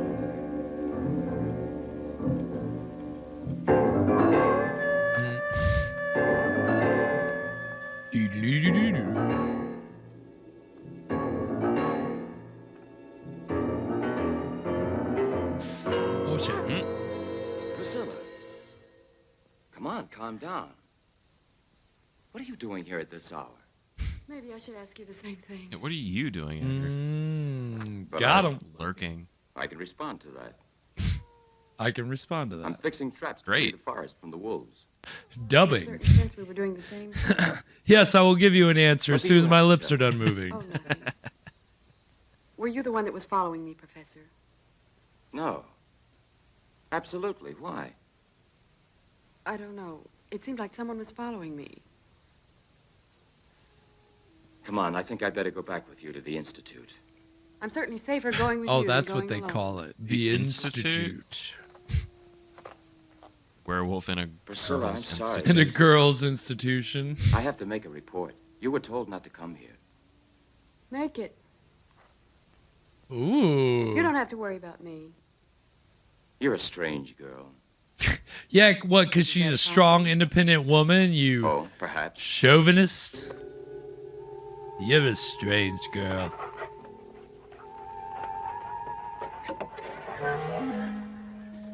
In the 1960s, everybody had the brain of a lounge crooner. You just, you know, that girl is dumb as a bag of rocks. She's very, very ignorant, obviously. I'm surprised you didn't call her a dame.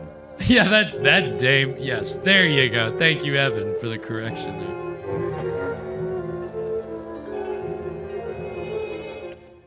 She's gonna be next. She has to be next, right? She saw the murder happen last time. She's gonna get it.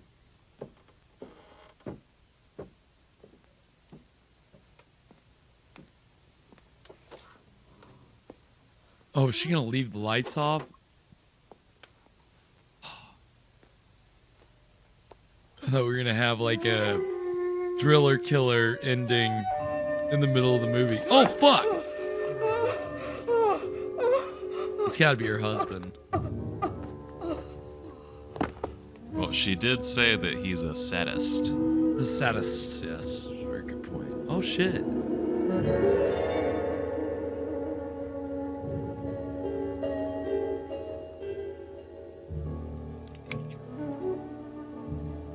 Yeah. Ooh. Ugh.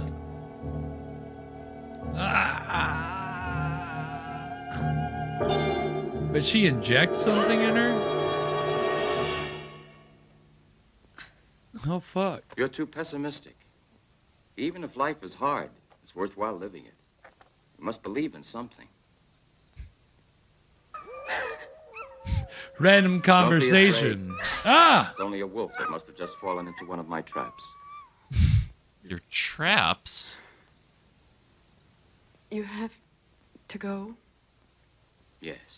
Bro, you don't need to be sniffing her hair, all right? Know how to free themselves and escape with a broken foot. Oh.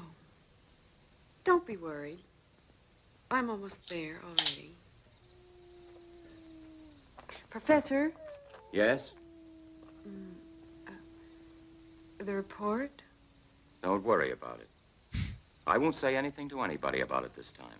I won't even ask you what you were doing out at this hour. You see, I have faith in you. Thank you. Priscilla. Don't go that way. My wolf traps are over there. Professor? We all know that wolves like to walk on the main path, so you should be able to see them pretty easy, but just so you know.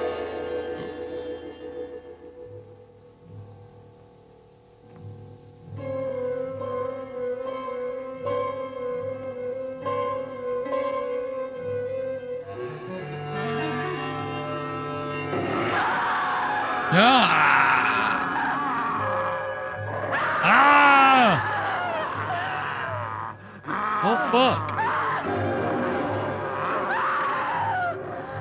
Ooh. Here we go.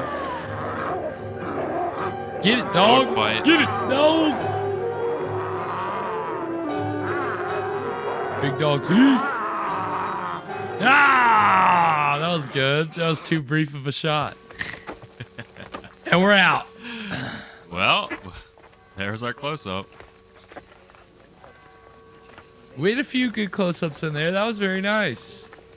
That was some good werewolf imagery right there. So the werewolf, it looked like that one guy.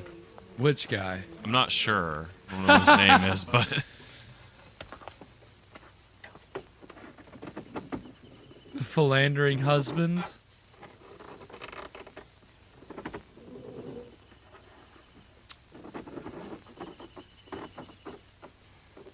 Sheena was all to me.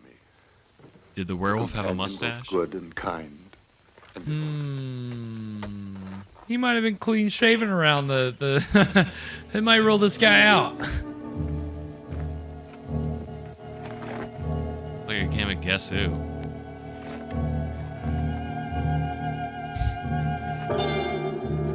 Everybody's making eyes at each other.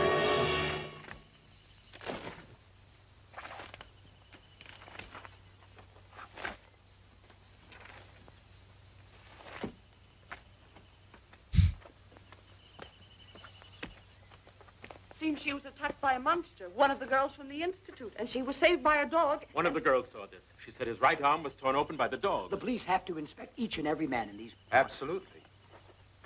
Okay, thanks, randos, for the exposition there. Appreciate it. All right. Now we're in the village all of a sudden. Whoa. I mean, we've been in the dormitory most of the time in the woods. Who knew there was a whole village outside of it? The police are asleep here. We'll have to try and find it ourselves. Well, if the werewolf's in the dormitory, then the village is the safest place around. Better act before he strikes again. We don't want him to get hold of one of our children. Sherry.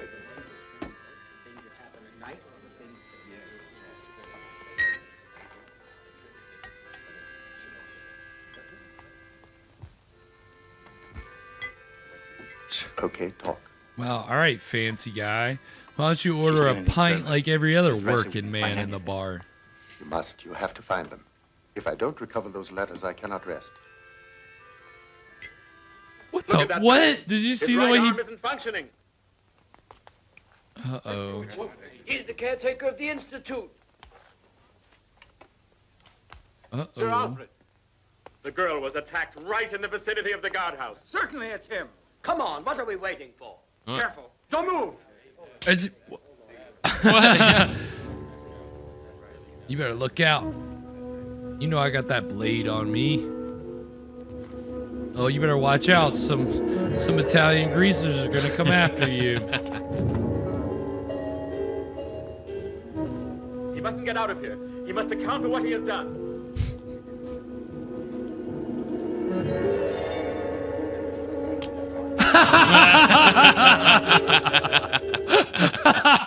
Checkmate. No, go back. That's great. Let go of that knife.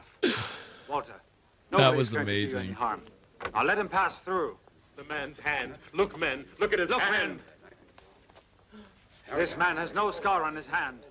His hand has been like this since he was born. I will leave him. Step aside. Bro, you owe me big time for Come this. on, go Look on at and this sit man's down. baby hand. Get going, boys. What were you doing with Sir Alfred? Nothing. This is actually his strong hand. That's Why? what it is. So it's a scary Return to movie the too. Institute. These people Scary could do you great movies harm. 1, 2, and 3 got all their material from Werewolf in a Girl's Dormitory. That's what it was. You think a man with a baby hand can kill somebody? Or, sorry, assassinate somebody? Sorry, yes, we can't use the words kill or murder. It's always assassinate. Oh, it's your creepy professor. Never fear. The creepy professor is here. Lurking around. He's just always there for you. I just wanted to make sure you were okay. And get out of here with your blonde hair and your 3-piece suit. Calm yourself. Here you are protected. Yes, yes. But it isn't that. And what is all this? Sheena Whiteman. Sheena? Is this what's troubling you? Tell me why. You must have faith in me, Priscilla. You know that you can trust me.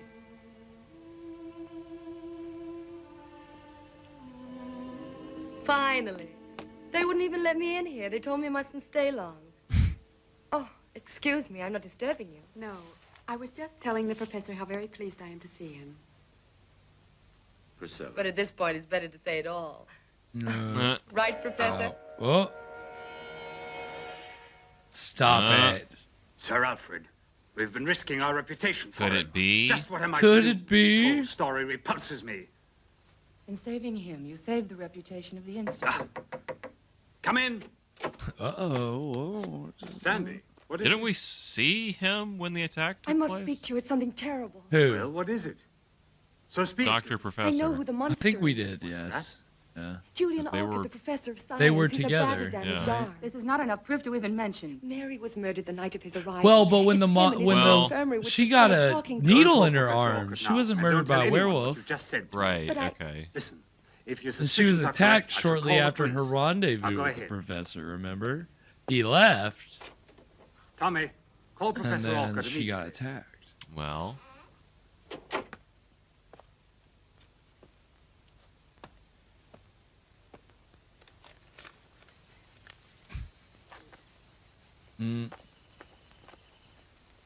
Don't make eyes at her now, Jesus. I cannot tell you too often, but I must have those letters. With pleasure, Sir Alfred. If the letters are still here in the Institute, I'll find them. Good. My wife just died, but I've got to find those letters. You wanted to see me, sir? Yes. What, in your opinion, happened in the woods? Well, I believe it has to do with a lycanthropus. In other words, a sort of werewolf. Exactly. Please explain this to me further. Made up words, right? What is this? An interrogation? the made up Better to word, tell but me he than the instantly police, knew don't you what he think? meant by it. Yes. I mean, I guess it works, right? Because, I like, guess, yeah. someone who has lycanthropy, What would you call them? A a lycanthropus. lycanthropus. Well, I'll take it. you know of Yeah. my career as a doctor. It was terminated by a tragic incident. I was working for Dr. Benson at the mental hospital for the criminally insane. There was a girl. She was accused of homicide. But the poor girl could not absolutely recall killing anyone. She seemed perfectly normal. I must add, I was in love with her. Continue, please. Please. In a full moon, she would behave in a very strange way. She would lose complete control of herself and transform absolutely. And her face was like a beast's.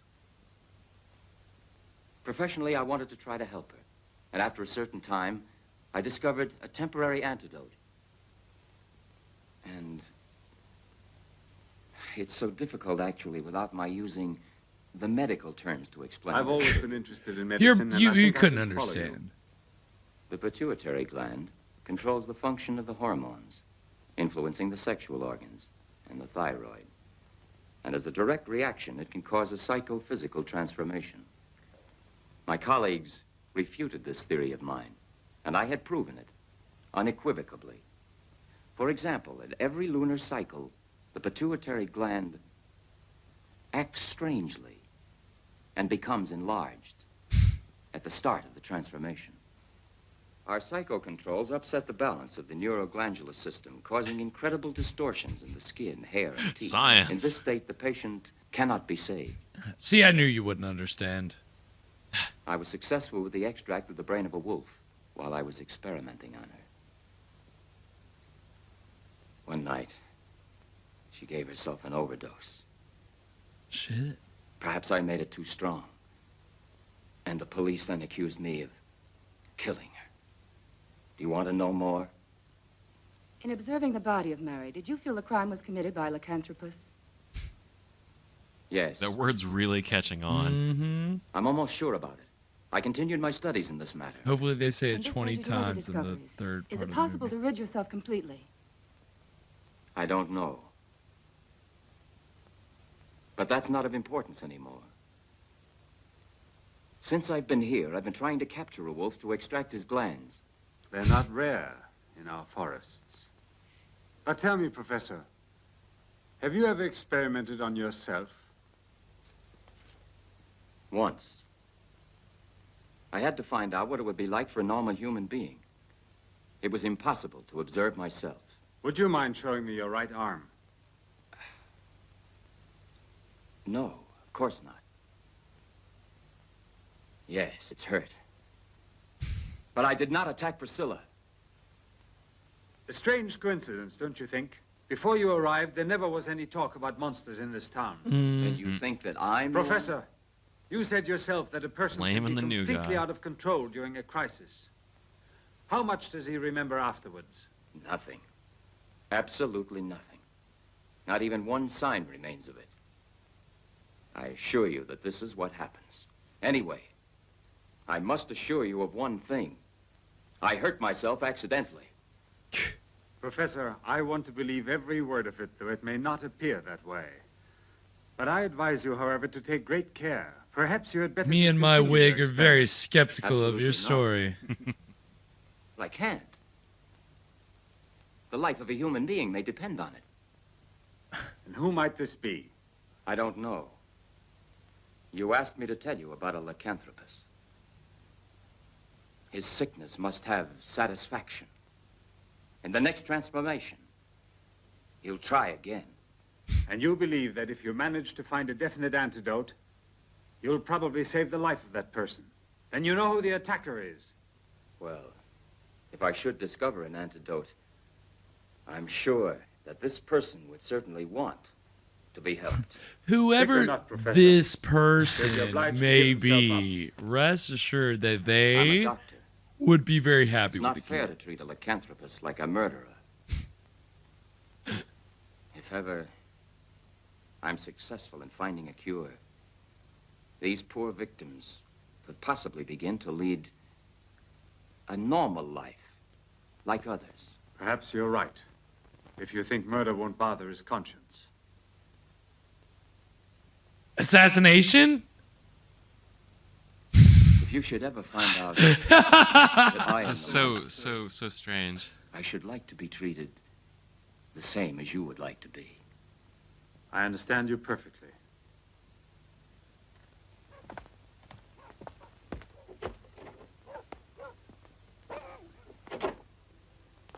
And that is gonna take us to our second break.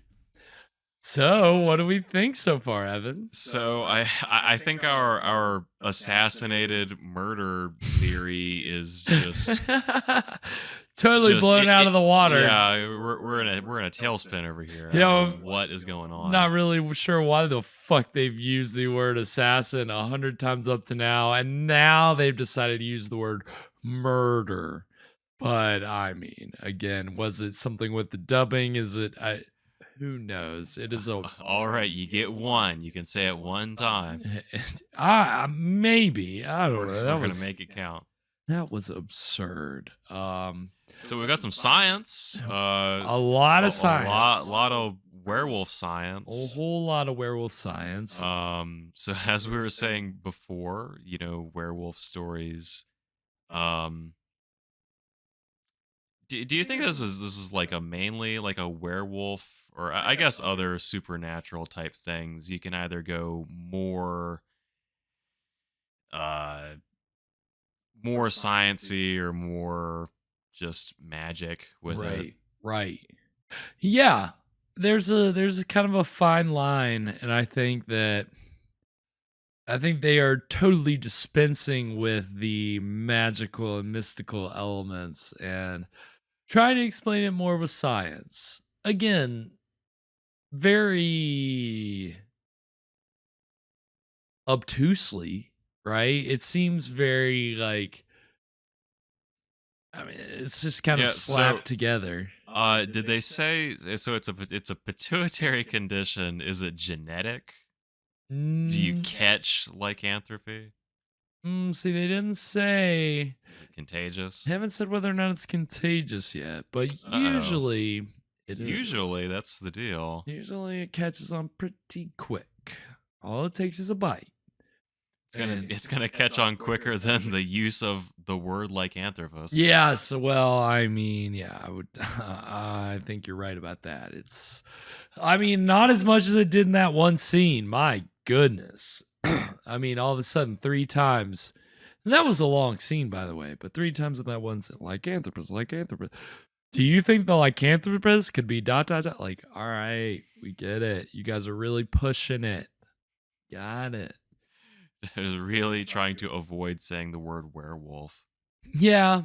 I don't know. Kind of the word choice is a little.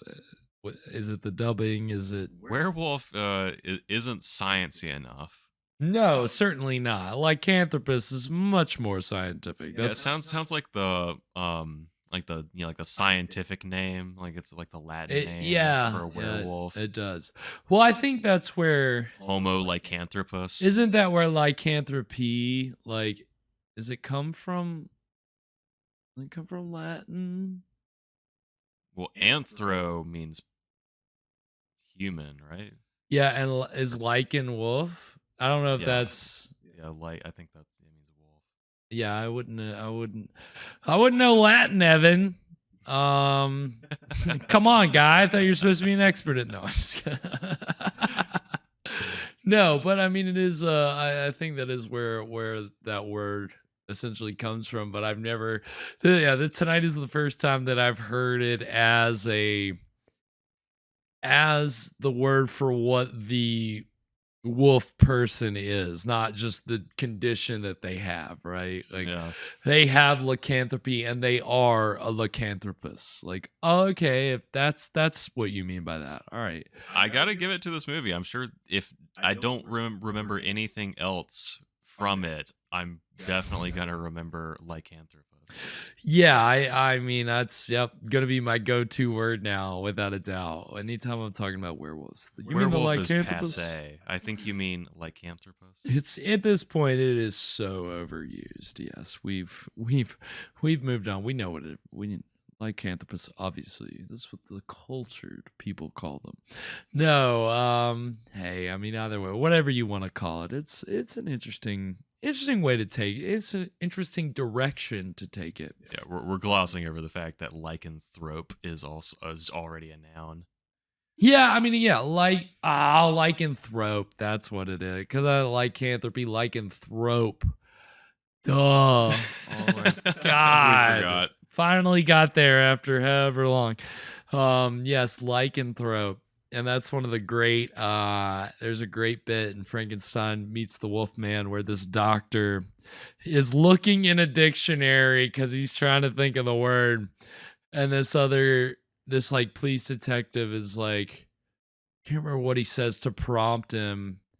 Then the doctor is like, he's a lycanthrope. And the detective is like, a what? Much like the scene in Jaws. Oh, what? A lycanthrope. A man who imagines himself to be a wolf. That's how we see it in the movie. But either way, I mean, I think they're playing with it pretty good. Again, it's the Italians are just looking for the next gothic monster. I think by this point they had done a few different vampire films. Of course, as we talked about earlier, the trailers, there was the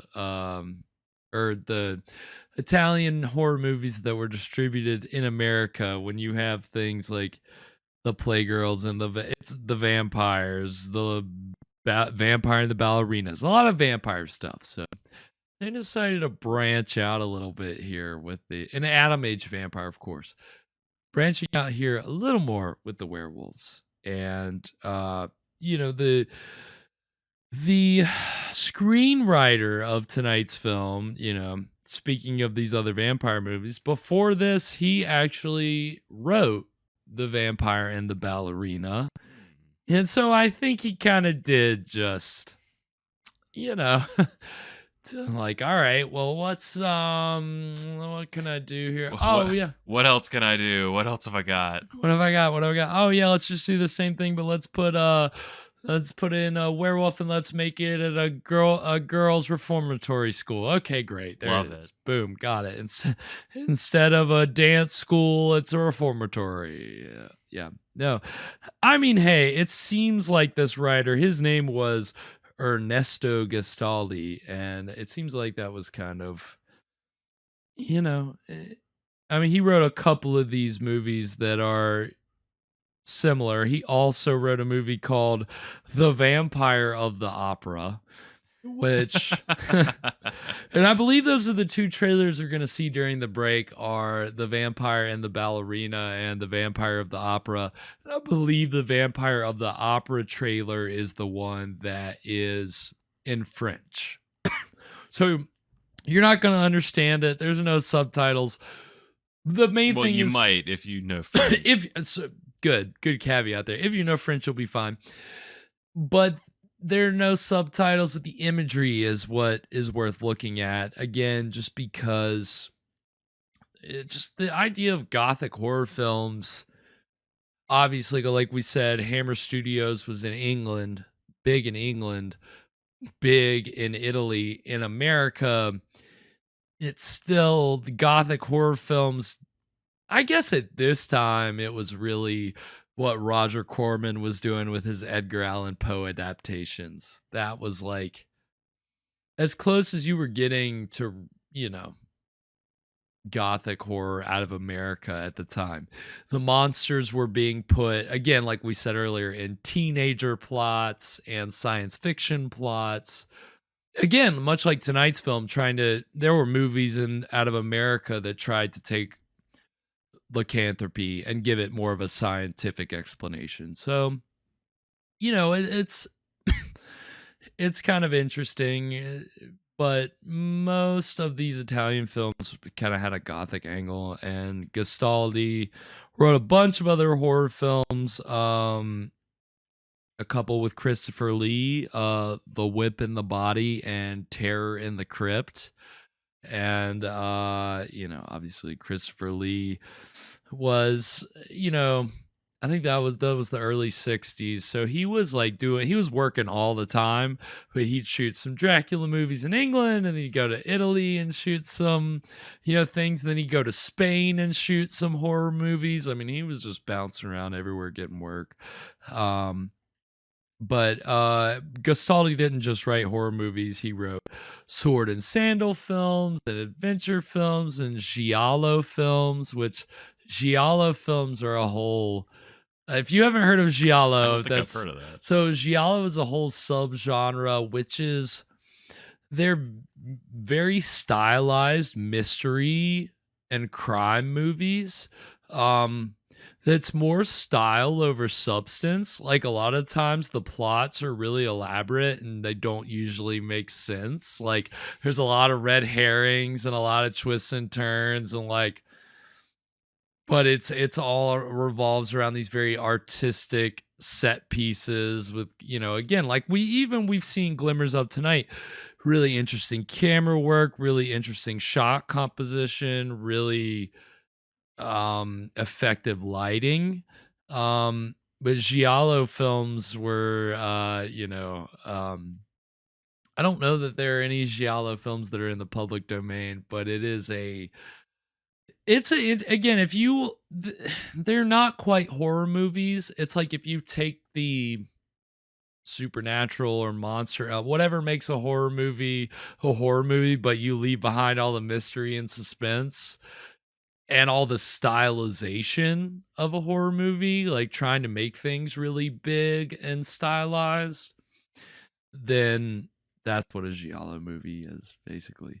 So he did a lot of that. And, obviously most of the people involved in tonight's production at various stages in their careers were involved in all these different genres. I mean, again, Italy kind of had a knack for, either building off of an existing genre of movies or being able to create a whole new subgenre. Again, case in point would be spaghetti westerns, which if you don't, I mean, do you know about spaghetti westerns, right? Of course, yeah. I mean, you were the one that told me about Django. The original Django with the, the coffin gun and all that stuff. That one's got a song. That one does. Yeah, that one's got a great song. Again, it's the same principle. Like, those movies were redubbed, released in America with a title song. I mean, again, this is the early 60s. This is the time of James Bond, right? So the idea of a catchy pop tune as your title song was certainly in vogue at the time. And so, I mean, again, whether you're talking about spaghetti westerns and it's Sword and Sandal was another, there were American sword and sandal films, but Italy churned out a whole bunch. They're basically adventure films, but it's usually like Sinbad versus, or I don't know. Hercules. That was the big one. Hercules meets the something, or Hercules in the haunted world, or Sounds like it's like the Mediterranean version of a Western. Yeah, essentially. I mean, even Roger Corman made, like, and that's the thing, it wasn't just limited to Italy. And Roger Corman maybe even went to Italy to film his sword and sandal epic, and of course he does it with 20 people, like a scene that's supposed to be like a whole crowd of people. He's like, all right, I'll make it work with 20. I get it. That's Roger for you. But usually it works for Crash Corrigan. I mean, it certainly worked for Crash Corrigan. I mean, my gosh, the arena of death, all you need is a little bit of gravel and 10 people standing around in a circle. It'll work. That's your arena of death. Certainly it'll bore you to death. That's right. No, it wasn't. No, it wasn't. Everybody go check out the Arena of Death. Yes, I mean, it's not as intimidating as it sounds, but still pretty worth checking out just for how underwhelming it is. No, I'm just kidding. But yeah, so that's during the break. Again, we're gonna see 2 trailers for Gastaldi movies, Ernesto Gastaldi written movies, The Vampire and the Ballerina and The Vampire of the Opera. And then when we come back, we'll get into the exciting conclusion of Werewolf in a Girl's Dormitory. I almost said Vampire in a Girl's Dormitory. Werewolf in a Girl's Dormitory. So stick around. We'll be right back. All the terror of the unknown reaches out from forgotten centuries, and a horror legend 2,000 years old comes alive as a hideous demon rises from the grave to bring a new high in horror to the motion picture screen. The Vampire and the Ballerina. No one is safe from this monster of the night, this creature from the crypt of the living dead, who stalks the countryside in search of victims for his insatiable bloodlust.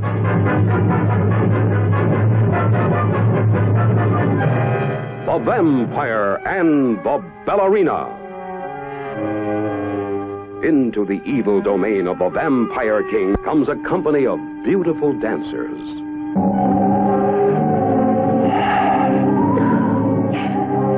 And the most desirable of them all is the ballerina. Helpless in the grip of his satanic power that brings everlasting enslavement to her soul. The screen has never reached such heights of fright, such soul-shivering suspense, such heart-stopping horror. You will remember for always the startling, haunting motion picture, The Vampire and the Ballerina.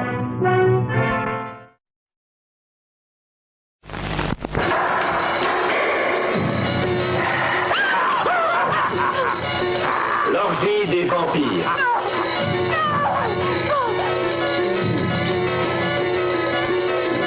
Non, pas ça! Non, pas ça! Non! Non!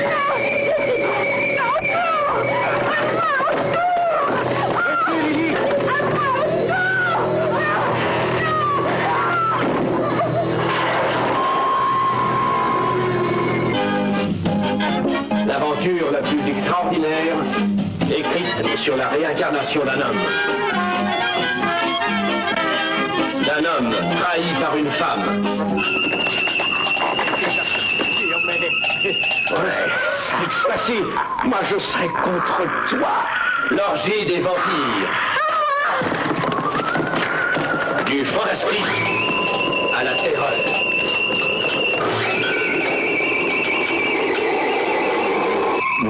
Vous en allez, croyez-moi, avant que les portes de ce théâtre ne se ferment à jamais. Dans une ambiance de folie, de sexe et de désir. Moi, je couche avec toi. Lily. Lily, comment peux-tu être aussi cynique? J'aime faire l'amour. Non, je ne ferai jamais. Laisse-la, Lily. Un film plein d'audace.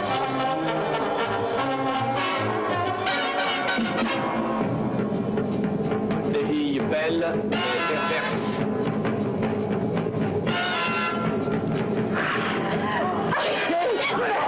Dévorez-la, prenez-lui. Laissez-moi. Laissez-moi vous en supplie.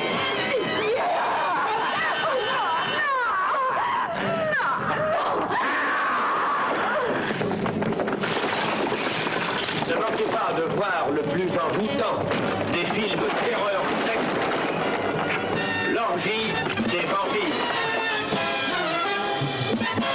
Un film de mystère, de magie, d'érotisme. Vous viendrez voir l'orgie des vampires. Oh, and we are back. So that was a trailer for The Vampire and the Ballerina and The Vampire of the Opera. Again, same screenwriter as tonight's film, and both crazy. I've been to the opera. It was like that, I think. Yeah. You know, a lot of vampires and a lot of like, you know, People fake chained fog up and right. Yeah. Waving forks around. Yeah, giant pitchforks that somehow don't kill people, even though they're like right here into them. But I'm not fancy enough to go to the opera, so I don't know. I couldn't tell you, but you know, yeah, obviously the screenwriter had some experience in horror films, but most of the other people involved didn't really do a lot in the horror space. This was directed by a guy named Paulo Husch. It's spelled Heusch. I don't know. Paulo Husch. I don't know how you pronounce that. But of course, we saw him credited as Richard Benson.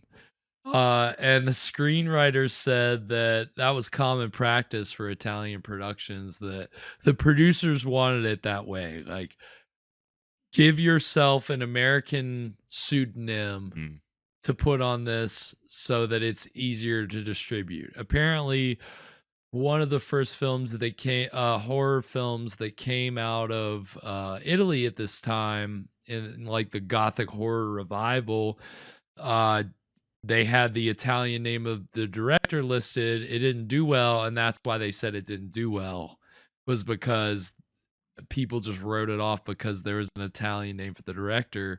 So something about giving an alternate name to the director that's something that sounds American, that's going to translate to better box office. That was, I guess, the logic there. I don't quite know how it works, but is it science? Is it superstition? Who knows? But you know, again, he didn't do any. He did a science fiction film, but there's even debate if he even directed it, or was it mostly Mario Bava, who's a very famous Italian director who, you know, he did Black Sunday, which we saw a trailer for earlier. But you know, giallo films, all kinds of stuff. The lead actress playing Priscilla, Barbara Lass, she was Polish. She didn't do really any other horror films after this. She was the first wife of Roman Polanski, so I'm sure that was a horror film in and of itself, being married to him. And she was also later married to the guy who played the lead role in the film Peeping Tom, which was a 1960 British horror film, which is lauded today, but at the time it came out, the British public was horrified, and it ruined the career of the director, who was like a very acclaimed British director, and then he made a horror film like out of nowhere, and then suddenly he never really got decent work again.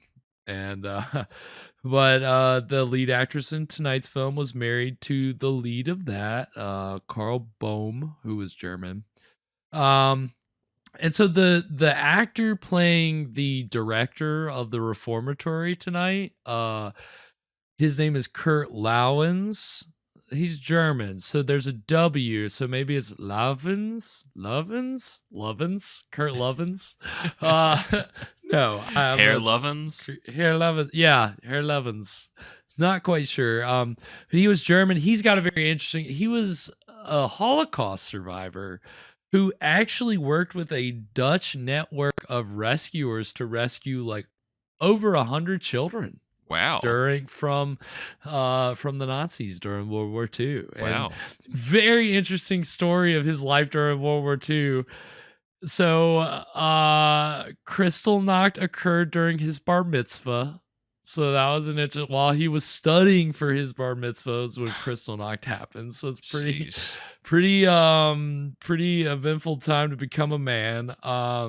Later on, he aided 2 down American Army flyers and received a commendation from Dwight D. Eisenhower. Some pretty cool stuff. He actually went on to appear in a bunch of genre and horror films in the 70s because he moved to America later on. And he said that the shooting of the film was very chaotic because all of the actors were different nationalities.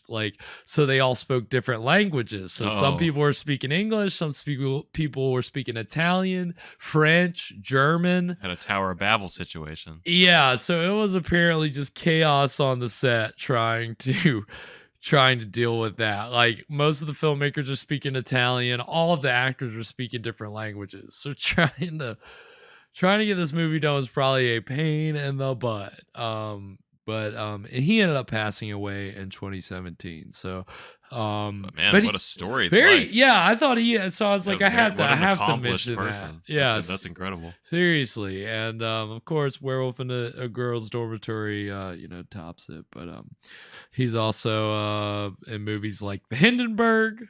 Hindenburg is just a favorite topic of this show. So anytime we have an opportunity, it just keeps coming back. Keeps coming up. Can't get away from it. I never thought I'd be talking about the Hindenburg so much. No, I know. Who knew it would be in this day and age? It would be so relevant. We've seen a trailer for another movie he's in, although in another werewolf connection.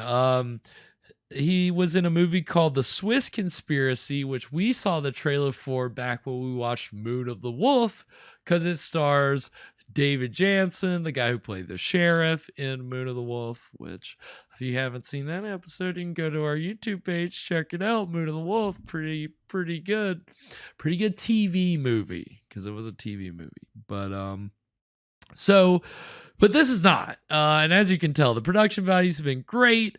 It's been very much a murder mystery. We're about to figure out who this werewolf is. Could it be? But Evan, who do you think it is? I'll tell you who I don't think it is. I don't think it's Dr. Professor. I think, even though all arrows are pointing at Dr. Professor. Right. Where we're at in the narrative arc, this guy is who they make you want, or they're trying to make you think that it's him. Right. But I don't think so. I don't know. I have a clue. I think I've got a suspect in mind, but we'll see. But you don't want to reveal it quite yet. Yeah, okay. Yeah, well. All right. Okay, very good. I mean, all right. Evan is teasing us. He's building the suspense. So much like where the movie's at now. So on that note, we're going to go ahead and get into the exciting conclusion of Werewolf in a Girl's Dormitory right now.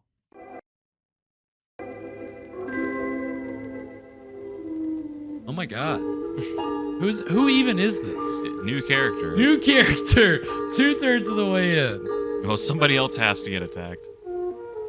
Maybe this was, we're about to get some stuff that was just added in by the American distributor. Just some B-roll.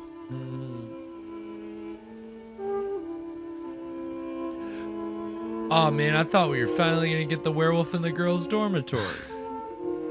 It's just this guy. If they rob me of that. Yeah, who is this? Is this the... That's the... caretaker? The caretaker. Looking for the letters. Ah, them letters. He's a man of his word, you know. You can't say he's not trying.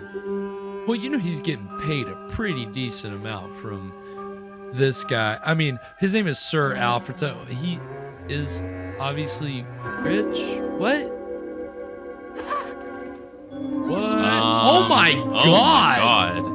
Wow. Okay. This shit! Went in a different direction. We are starting off really intense. Well, you can't kill every girl. What's your plan here? You're gonna smother everyone in this room? Jesus. You didn't see anything. Did he find the letters? I guess. That's some nice framing and lighting. One of the girls, and he sped up the tall stairs. I think with the long, wide shots, especially where the characters are talking, it's probably easier for the dubbing. Yeah. Look there! Where? At the top of the stairs! True. Walter, stop, or I'll shoot! Do you think they're on location somewhere? Would that make all these long shots easier? I think they have to be on location. Well, I don't think it makes it easier. I just don't... None of this really looks like sets to me. Although it was, I believe, shot at what was the big studio in Italy, the biggest studio in Italy at the time. So maybe it is all a set. Hard to say. It's that movie magic. The reason I would say maybe not is because it's... Damn. Ooh. It's gotta be hard to light that if it wasn't a set. And it would probably take a lot of time. It's probably easier if it's a set.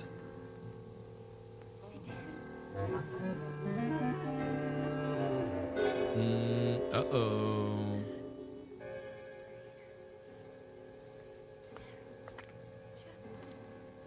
I'm just gonna take a look at these right here.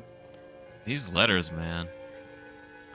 Nobody mind me. Everybody's like peeking out. Like, what is he doing? Did he just take something out of his pocket?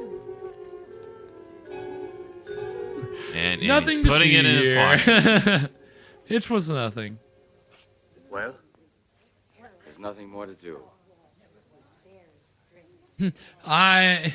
Wait. He didn't get shot off, right? He slipped? He slipped, I think. He was the monster. He tried to kill Sandy.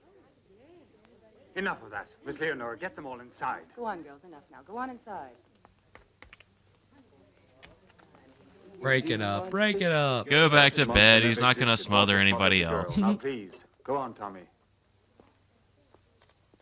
The caretaker's dead. Do you have any idea how many more chores we're all going to have to be doing from now on? I'm terribly upset about this. Oh my god! Yeah. Did you see that? Priscilla. What's happened? Face was all gored up. That's the thing. They're doing all these very effective shots for a very short duration. No. It's true. Wish they held on him a little longer, but After he tried to kill one. I can understand why they're not. Sandy. Sandy? Yes. So Walter was the monster. No. He couldn't be the monster. But why not? Because Walter had a dog. You know Walter had that dog. And dogs can't stand the odor of wolves. mortal enemies. Okay, sure.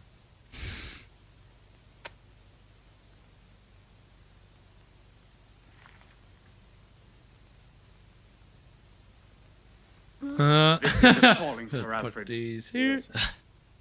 It's like a compulsion I have here inside of me. And why am I like this? I don't know why. But Well, fucking get away from the girls' school, you I've always paid. fucking I've always pedophile. paid for everything. Those that seem the best sometimes commit the worst. You know you've killed Walter. No, I only asked him to find the letters. I didn't know he'd be foolish enough to risk his life. You must help me. Walter was a loyal employee. He really was. He must have been getting paid a lot, though. If Miss Leonore and I had not discovered the letters, you would He was be in aiming for jail. that promotion. I'm innocent. I mean, I'm gonna work my way up from caretaker to professor. But why? Yep, classic Because success story. That night, when Mary was killed, she followed me. She saw who it was.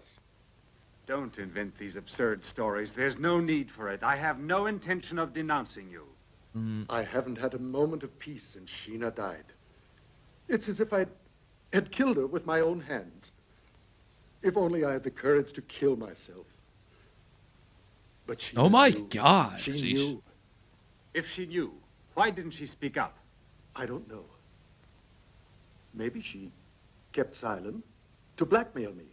She said that with one word, she could send me to the gallows. Even the death of your own wife. This guy's looks face strange in looks the light of this photoshopped. story. Which guy? The other guy. This guy? The other guy. Yeah, it does. It did. Even from the very that shot even looked weird. Like He's like all cheekbones. yeah, very like airbrush, I'm not right? thinking Maybe it's just his makeup or something. I don't know. What are you going to do?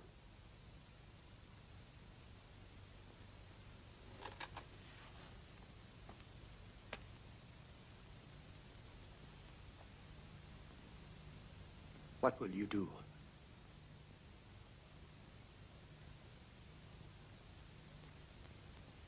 If you destroy me, you destroy yourself as well. I'm gonna take you Go, down Sir with Alfred. me. So Sir Alfred's played by this French actor named Maurice Marsac, and he was in a lot of American movies after this, usually playing a French waiter or a maitre d', who I didn't have it written down, but I could only imagine usually before either of those words you could insert the word snooty. Oh, before the word French. Snooty French waiter or maitre d'. It was not just implied. Because I was No. afraid. I don't know much about you, Julian. You continue to have secrets. Julian, I know you're a medical doctor. Ah. Yeah, when you said hand me that scalpel earlier, you really sounded like you've said that hundreds of times. Is one mistake really so bad? A lot of command. But it's a battle, Priscilla. One cannot forget the past when it keeps following you. All right, let's go. Sorry, No I more get sentimental in the woods. Yeah, last time they were having a philosophical conversation out there. And then she got attacked by a werewolf.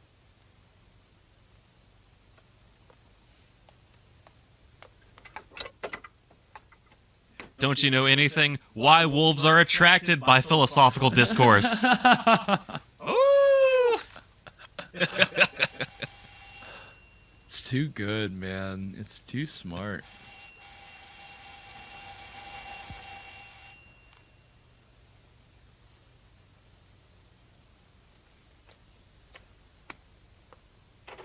You gotta love wordplay that's actually incredibly clever to the point you're Excuse like, me, how's Sir Al. nobody thought of It's this very important before? that we see. That's so I'm good. sorry, but I don't have It's a a lot whole of new time. thing.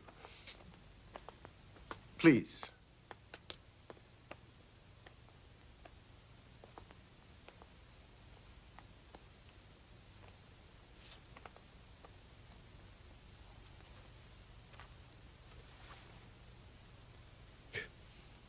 Sir Alfred. We I just have wanted a- to hang A out. very delicate question to ask you. Let me assure you, I'll Oh my tell God. no one. Can I make myself a drink? I don't understand, Professor Alfred. I have nothing to hide. You're in bad trouble because of your relations with Mary Smith.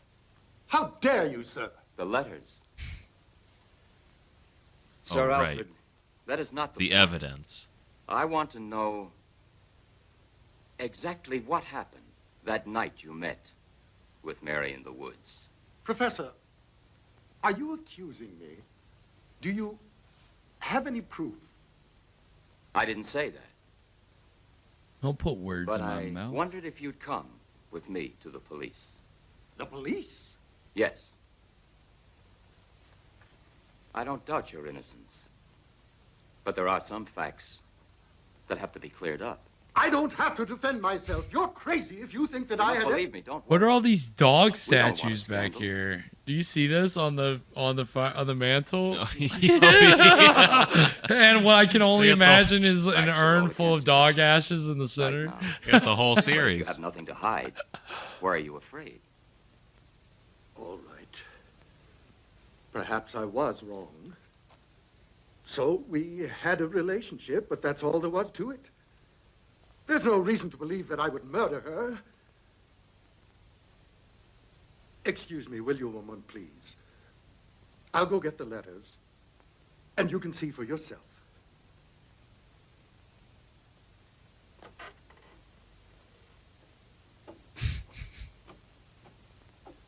Walking really strangely up the stairs. Well, what about him? Like they're not secure. Like he was It's a having to be possibility. very careful. Right, yeah, they're... Gingerly. Oh, He did it. He did it. Yikes. Yeesh. Is that a yikes? It's just We've had a lot of yikes moments. We have. in this I haven't film. yikesed anything. I might as well not start now.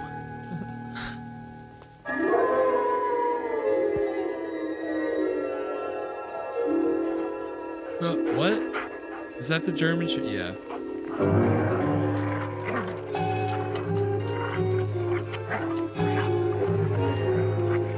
Oh shit. Dog traps. Is it Scooby-Doo? Oh shit. Oh my god. What? No! Oh!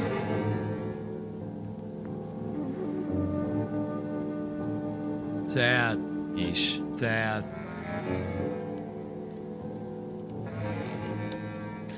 Ah! I don't need to see you doing brain surgery on this dog. Ugh.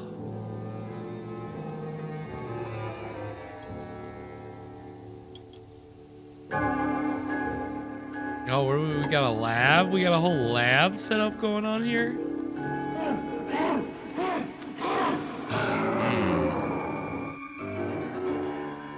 Oh, shit. Oh. You're fine. You're fine. Yeah, oh my god, get away. Like, why would you even get that close? The makeup's pretty good, but it makes his head look huge. It does. Well, you know, when you got teeth jutting out of your mouth like that, it kind of just makes everything look bigger. It looks like he put in the big head mode cheat code. Yeah. My, what big teeth you have.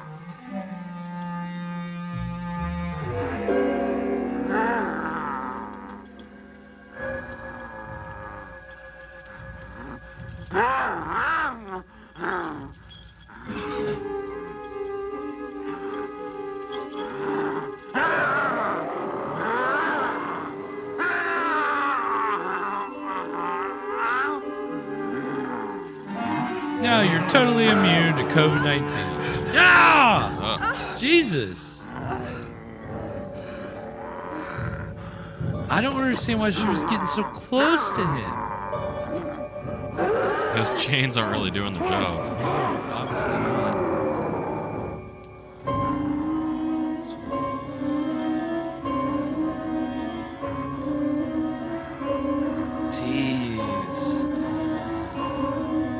a reverse transformation scene? I think so.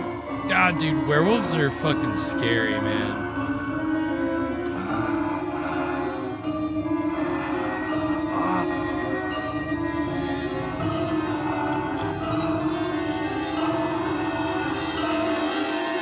And it's... Who could it be?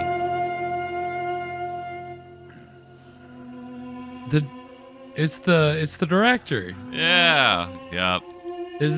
Was that your guess? That was Evan? my guess. That's who I thought it was gonna be. Spot on. What was your hint? You gave it away. Just like there were like 3 male characters who it could have been. One of them was a red herring. The other one died already. Yeah, died. So. Leonor. Wait, she's not dead. Oh, okay, good.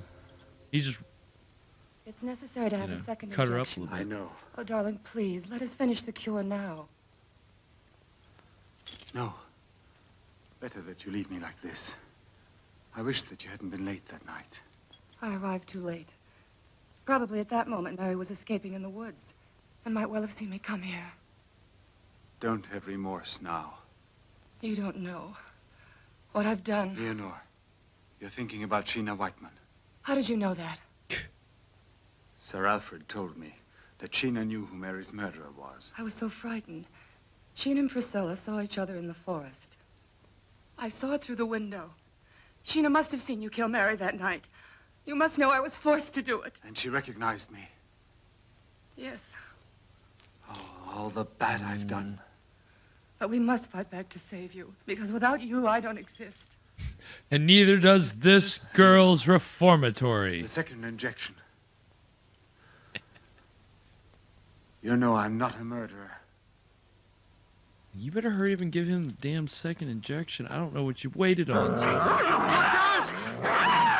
my God. What? Leonor! I can't help you, Leonor! Damn. Get away from me! Oh, that's Please, get rough. away! Leonor, I can't help you! Get away! Come on, bro. Turn it on. Turn on your werewolf powers. Leonor! Oh. My darling! It's all cut up.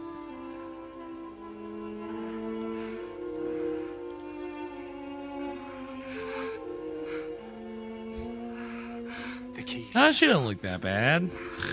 The key. Lock it off. The key. Good God, don't leave me locked here. If you're about to die. She was literally in the clutches of a werewolf. Just a few scratches each time. This dog comes up and mauls her. Still looks okay. Fucking dead. Yeah, what was up with this dog? This killer dog. I don't know. It's angry. It wanted revenge. It saw its friend get his freaking glands taken out to make this antidote. I'll kill you! Get away from me! You've killed my Leonor!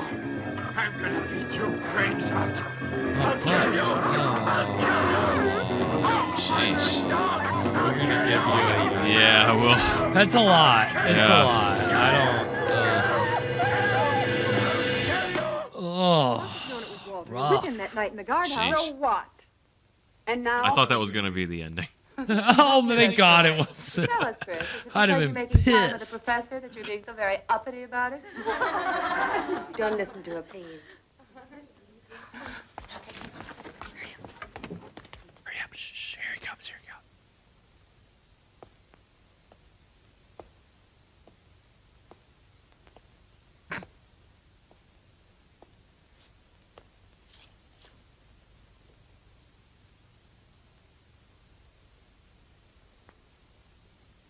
Miss Leonor will not be with you this morning. She had to leave for reasons of her own. You may stay in the park this morning. And tomorrow you'll attend the funeral of Walter. Silence! What about the girl who Walter killed? have no Or did he right to not judge others. finish the job? Much less when they are dead. Judgment is for God alone. Getting philosophical again. These werewolves, man. Something about this school. Yep. Well, that's what happens when you put a ghoul in school. Or a werewolf in a girl's dormitory, whichever you prefer.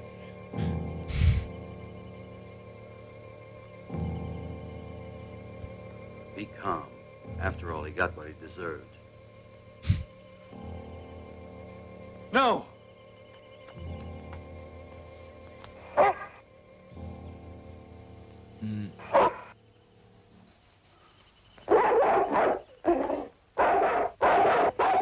No shit. Get away!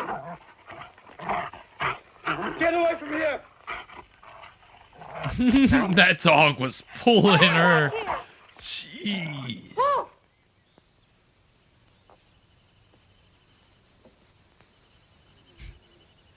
The death of his master might have affected him. A beast sometimes is especially sensitive. It's true. Perhaps he feels guilty. Dr. Professor's hot on the trail. I'm going now.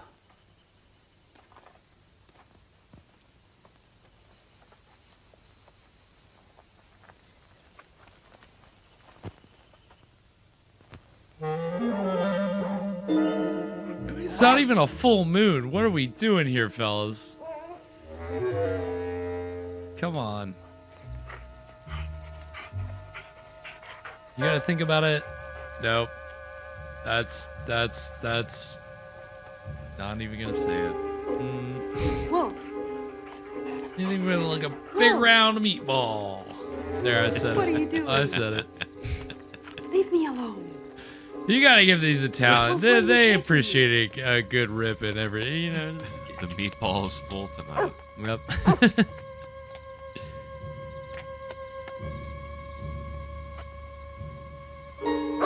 When the moon hits your eye like a big pizza pie, that's a meatball. That's a meatball. Or a big round pizza if you prefer to, if it's easier that way as well. Whoa.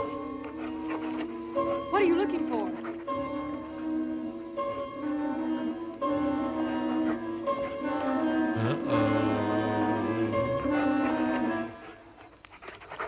Yep. Well, wait. Like, I'm confused. Why is she horrified? He was just buried, right? What's she freaking out about? Yeah, what?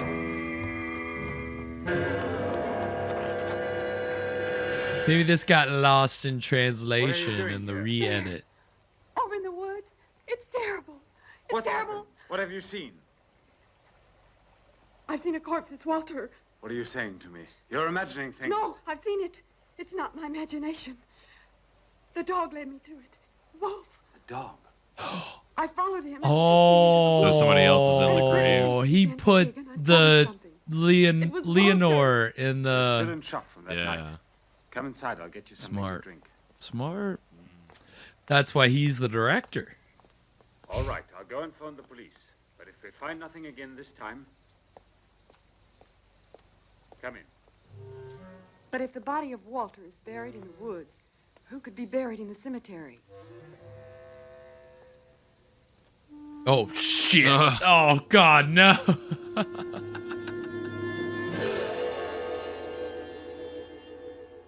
Mr. Swift?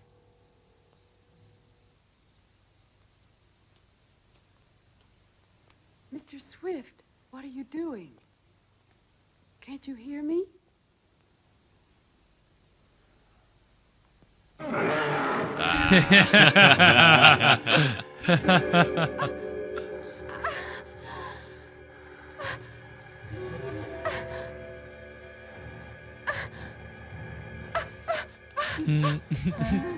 Spin, turn.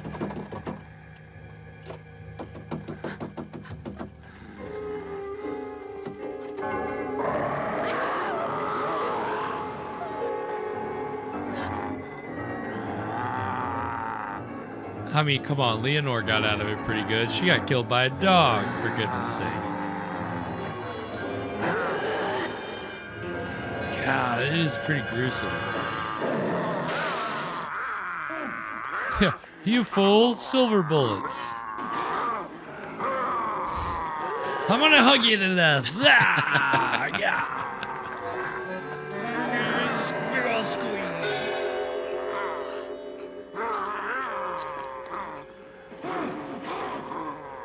I love that. Like, most of the time when a werewolf's attacking somebody in a movie, they're just kind of like choking them. But it's always like, yep, jugular vein's been torn to shreds.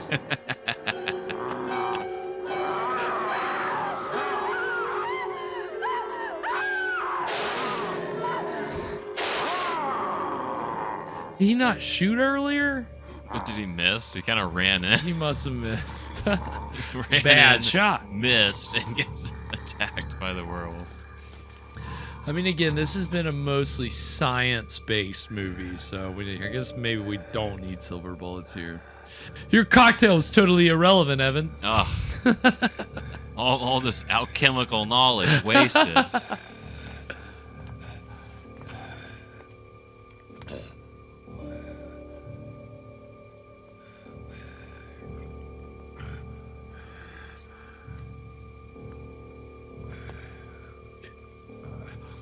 Taking my last breaths. I need some fresh air. Wait, he's going inside?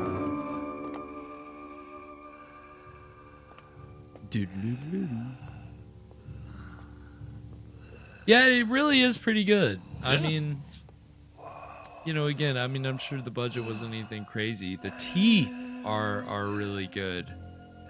Call. Yeah, a little bit of ridge action. Whoa. Leonore. Killed again. You haven't killed Priscilla. Oh, look at that. He's got a little blood on his neck. I shot you. If it was superstitious. He's a werewolf. It's better this way. Without Leonore, I don't want to live.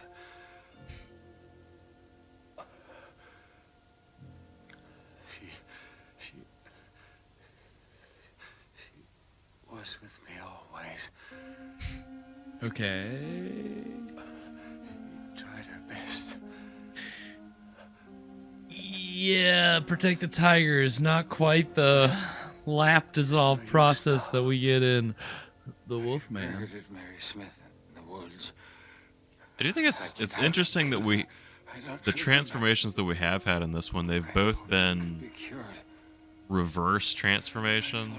It's not been to a wolf. I will speak on that at the end of the episode. Is in Walter's grave. He's got like a whole. You were right. Shakespeare did write this. He's got a whole soliloquy. In the cemetery. Oh, I'm dying. May God forgive me. That's true. They do. It's mostly a reverse change in the original Wolfman Protect the Tigers. That's right. I always forget that. I just let my Frankenstein meets the Wolfman transformations always come front of mind. Well, now it's finished. He's dead. What, this school? Yep. School's done. I can date you now. Yikes. Oh, that's a yikes. Yeah. The moon. It was a nightmare for me. I know. It's not even a full moon. Now the night. I can't get over that. I won't.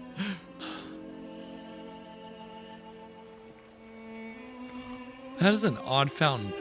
Wow. Yeah. Wait, what?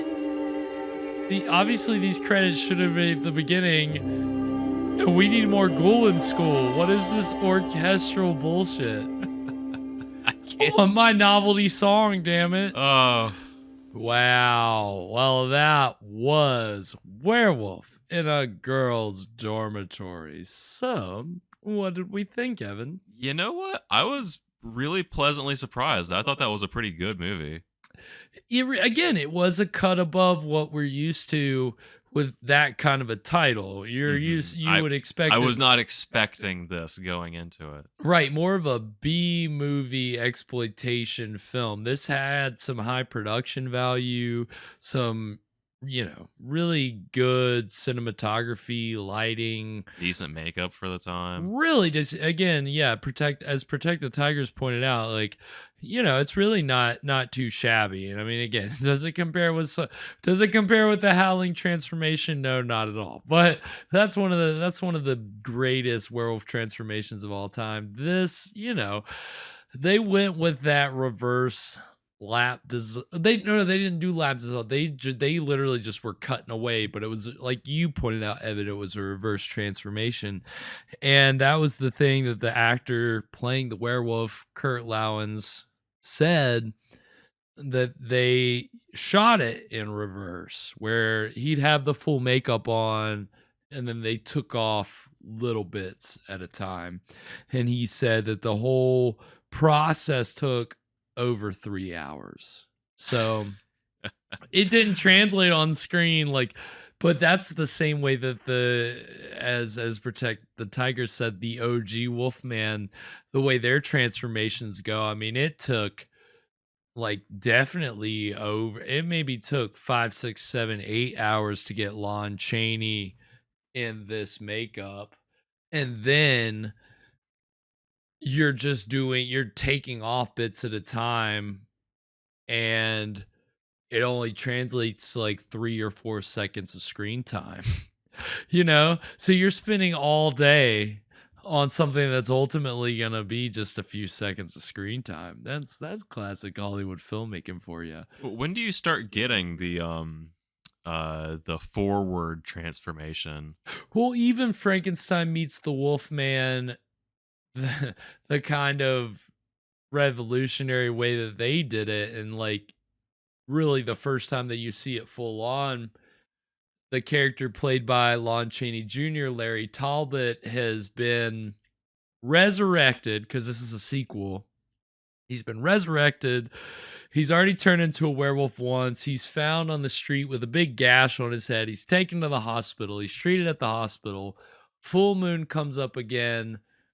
He's laying in a hospital bed as he turns into a werewolf. And the thing was, with the first Wolfman, they weren't happy with how the lap, because it's called lap dissolve, the way that they did it in those movies, where they film a little bit of it, take a little bit of the makeup off. Or I think, honestly, with the Wolfman, I think they did shoot it they'd put more on each time, and then they just edited it backwards. But with Frankenstein, with the first one, they just, the dissolves would always kind of be a little off, because Chaney, when they'd put more makeup on or take more off, he'd move a little bit. So he wouldn't always be in the exact same spot. So in Frankenstein meets the Wolfman, he's laying in a hospital bed. The pillow that he's laying on, they made it out of plaster, so that the shape that he was in on the pillow would always be, he'd always go back to the same spot, so that the dissolves would be a little bit more seamless, right? So that's the first time, and it's a great one. It looks really good. And there's a few others in the movie that are forward transformations. So it didn't take long after the Wolfman, which even, honestly, again, you want to talk about the first one, it's probably Werewolf of London. Because Werewolf of London does an interesting one where it's a forward transformation, but the camera's like moving, and the werewolf is like walking like past trees.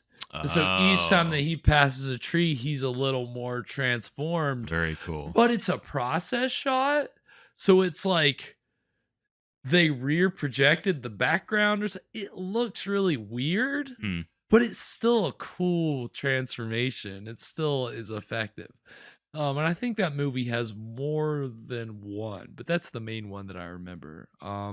Yeah, and Protect the Tigers, you're right. And Abbott and Costello meets Frankenstein. Yeah, Wolf with Jack Nicholson, right. They those all kind of utilize some good forward transformations. And Frankenstein, Abbott and Costello meet Frankenstein, Lon Chaney Jr., it's a similar one where he like passes out against a chair, and I think they were able to put an indention in the chair, and that's where his head is, so they could have a seamless transformation. So there's a whole art to werewolf transformations, obviously, and tonight's film didn't really do too much to, Tonight's film, it felt like it focused more on just the intrigue on this, like, this affair, and then it's the whodunit on this one, killing that they're ruminating on, really more than the actual monster stuff. Yeah, the monster stuff is, and I'd say that's really probably par for the course with these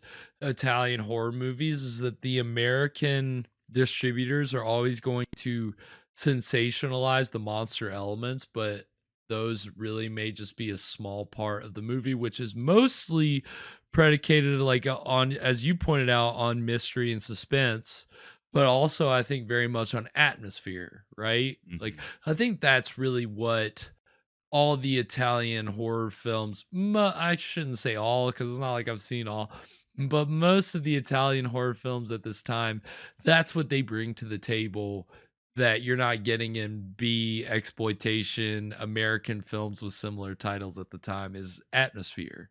Because B independent filmmakers don't have the time to arrange the lighting on a wide shot so that it looks like real moonlight and looks really effective. You know? Well, we said pay attention to the lighting, and it was good. It was something. No, there was definitely a little bit of artistry going into all of the production design. So, and that's really what atmosphere is. It's like, okay, well, when I'm, even if I'm not sure what's going on, is the imagery enough that the characters don't even have to be talking, and I'm just engrossed in everything that's happening. And I think tonight's film had that quality. So yeah, I mean, it's our first werewolf movie in a minute, and again, our first Italian horror film, of which there will be a few. So that's just our entry into the world of Italian horror films. So, and if they're like this, then we've got some good movies coming up. I think we do. Again, Adam H. Vampire, and there's a few more. So that was Werewolf in a Girl's Dormitory, aka Lycanthropus. Thanks everybody so much for watching tonight. Sync, Protect the Tigers. We we have got another rollicking episode full of schlock lined up for next week. And of course, next week is the official beginning of summer. So how could we not kick it off by going to the beach? So next Friday, you can join us at 9 p.m. Eastern.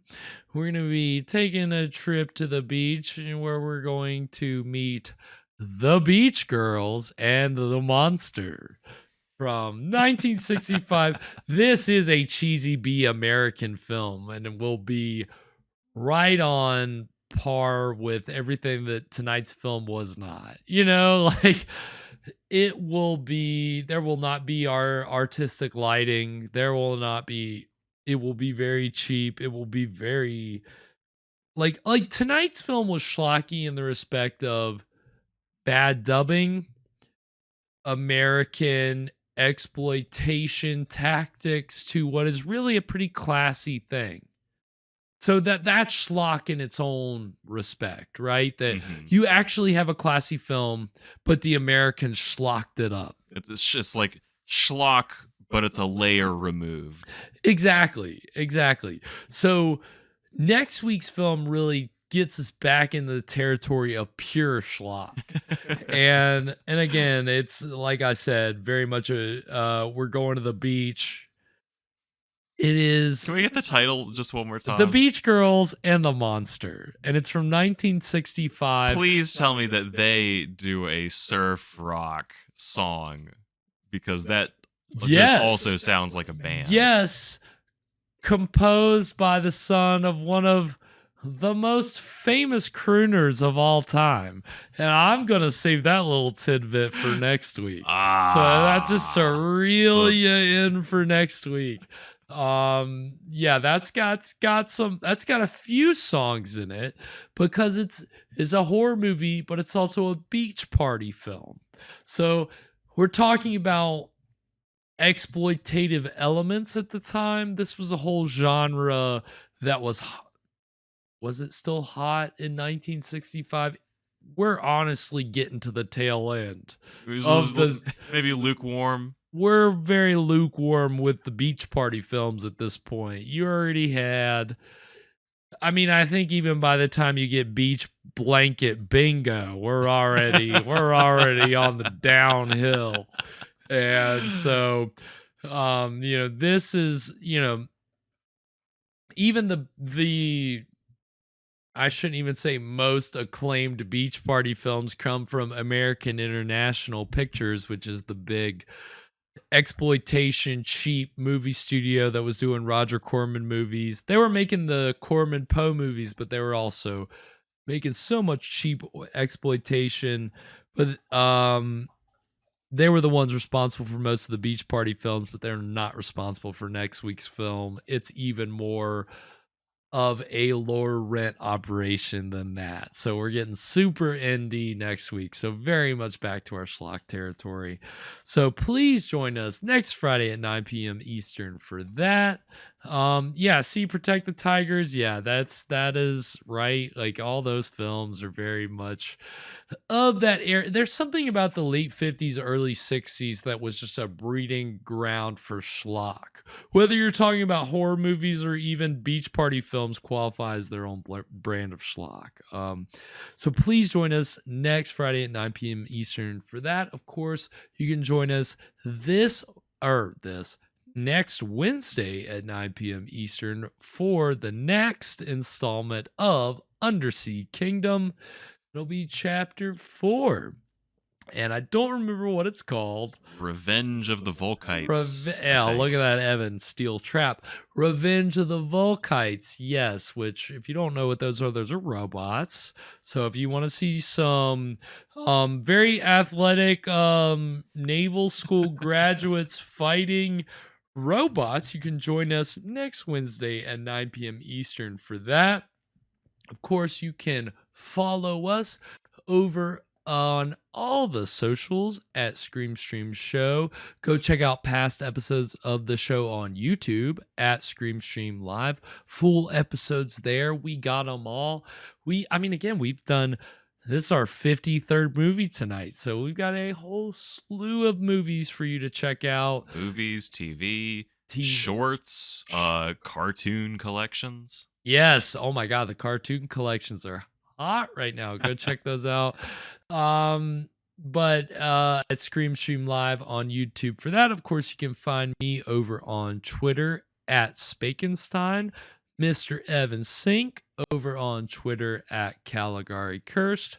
Fresh Rogan, of course, not with us tonight. Hopefully he'll be back soon. He's still on the mend. Fresh. Yes, we're all sending well wishes his way. Get well soon. But you can go follow him on Twitter and Instagram at Fresh Rogan. Anything before we sign off tonight, Evan? If your teacher gets assassinated by a lycanthropus, does that mean everybody passes the class? A's for everybody. I think so. A's for, a lycanthropus. Oh! Until next week. Sweet screams, everybody. And to all, a good fright.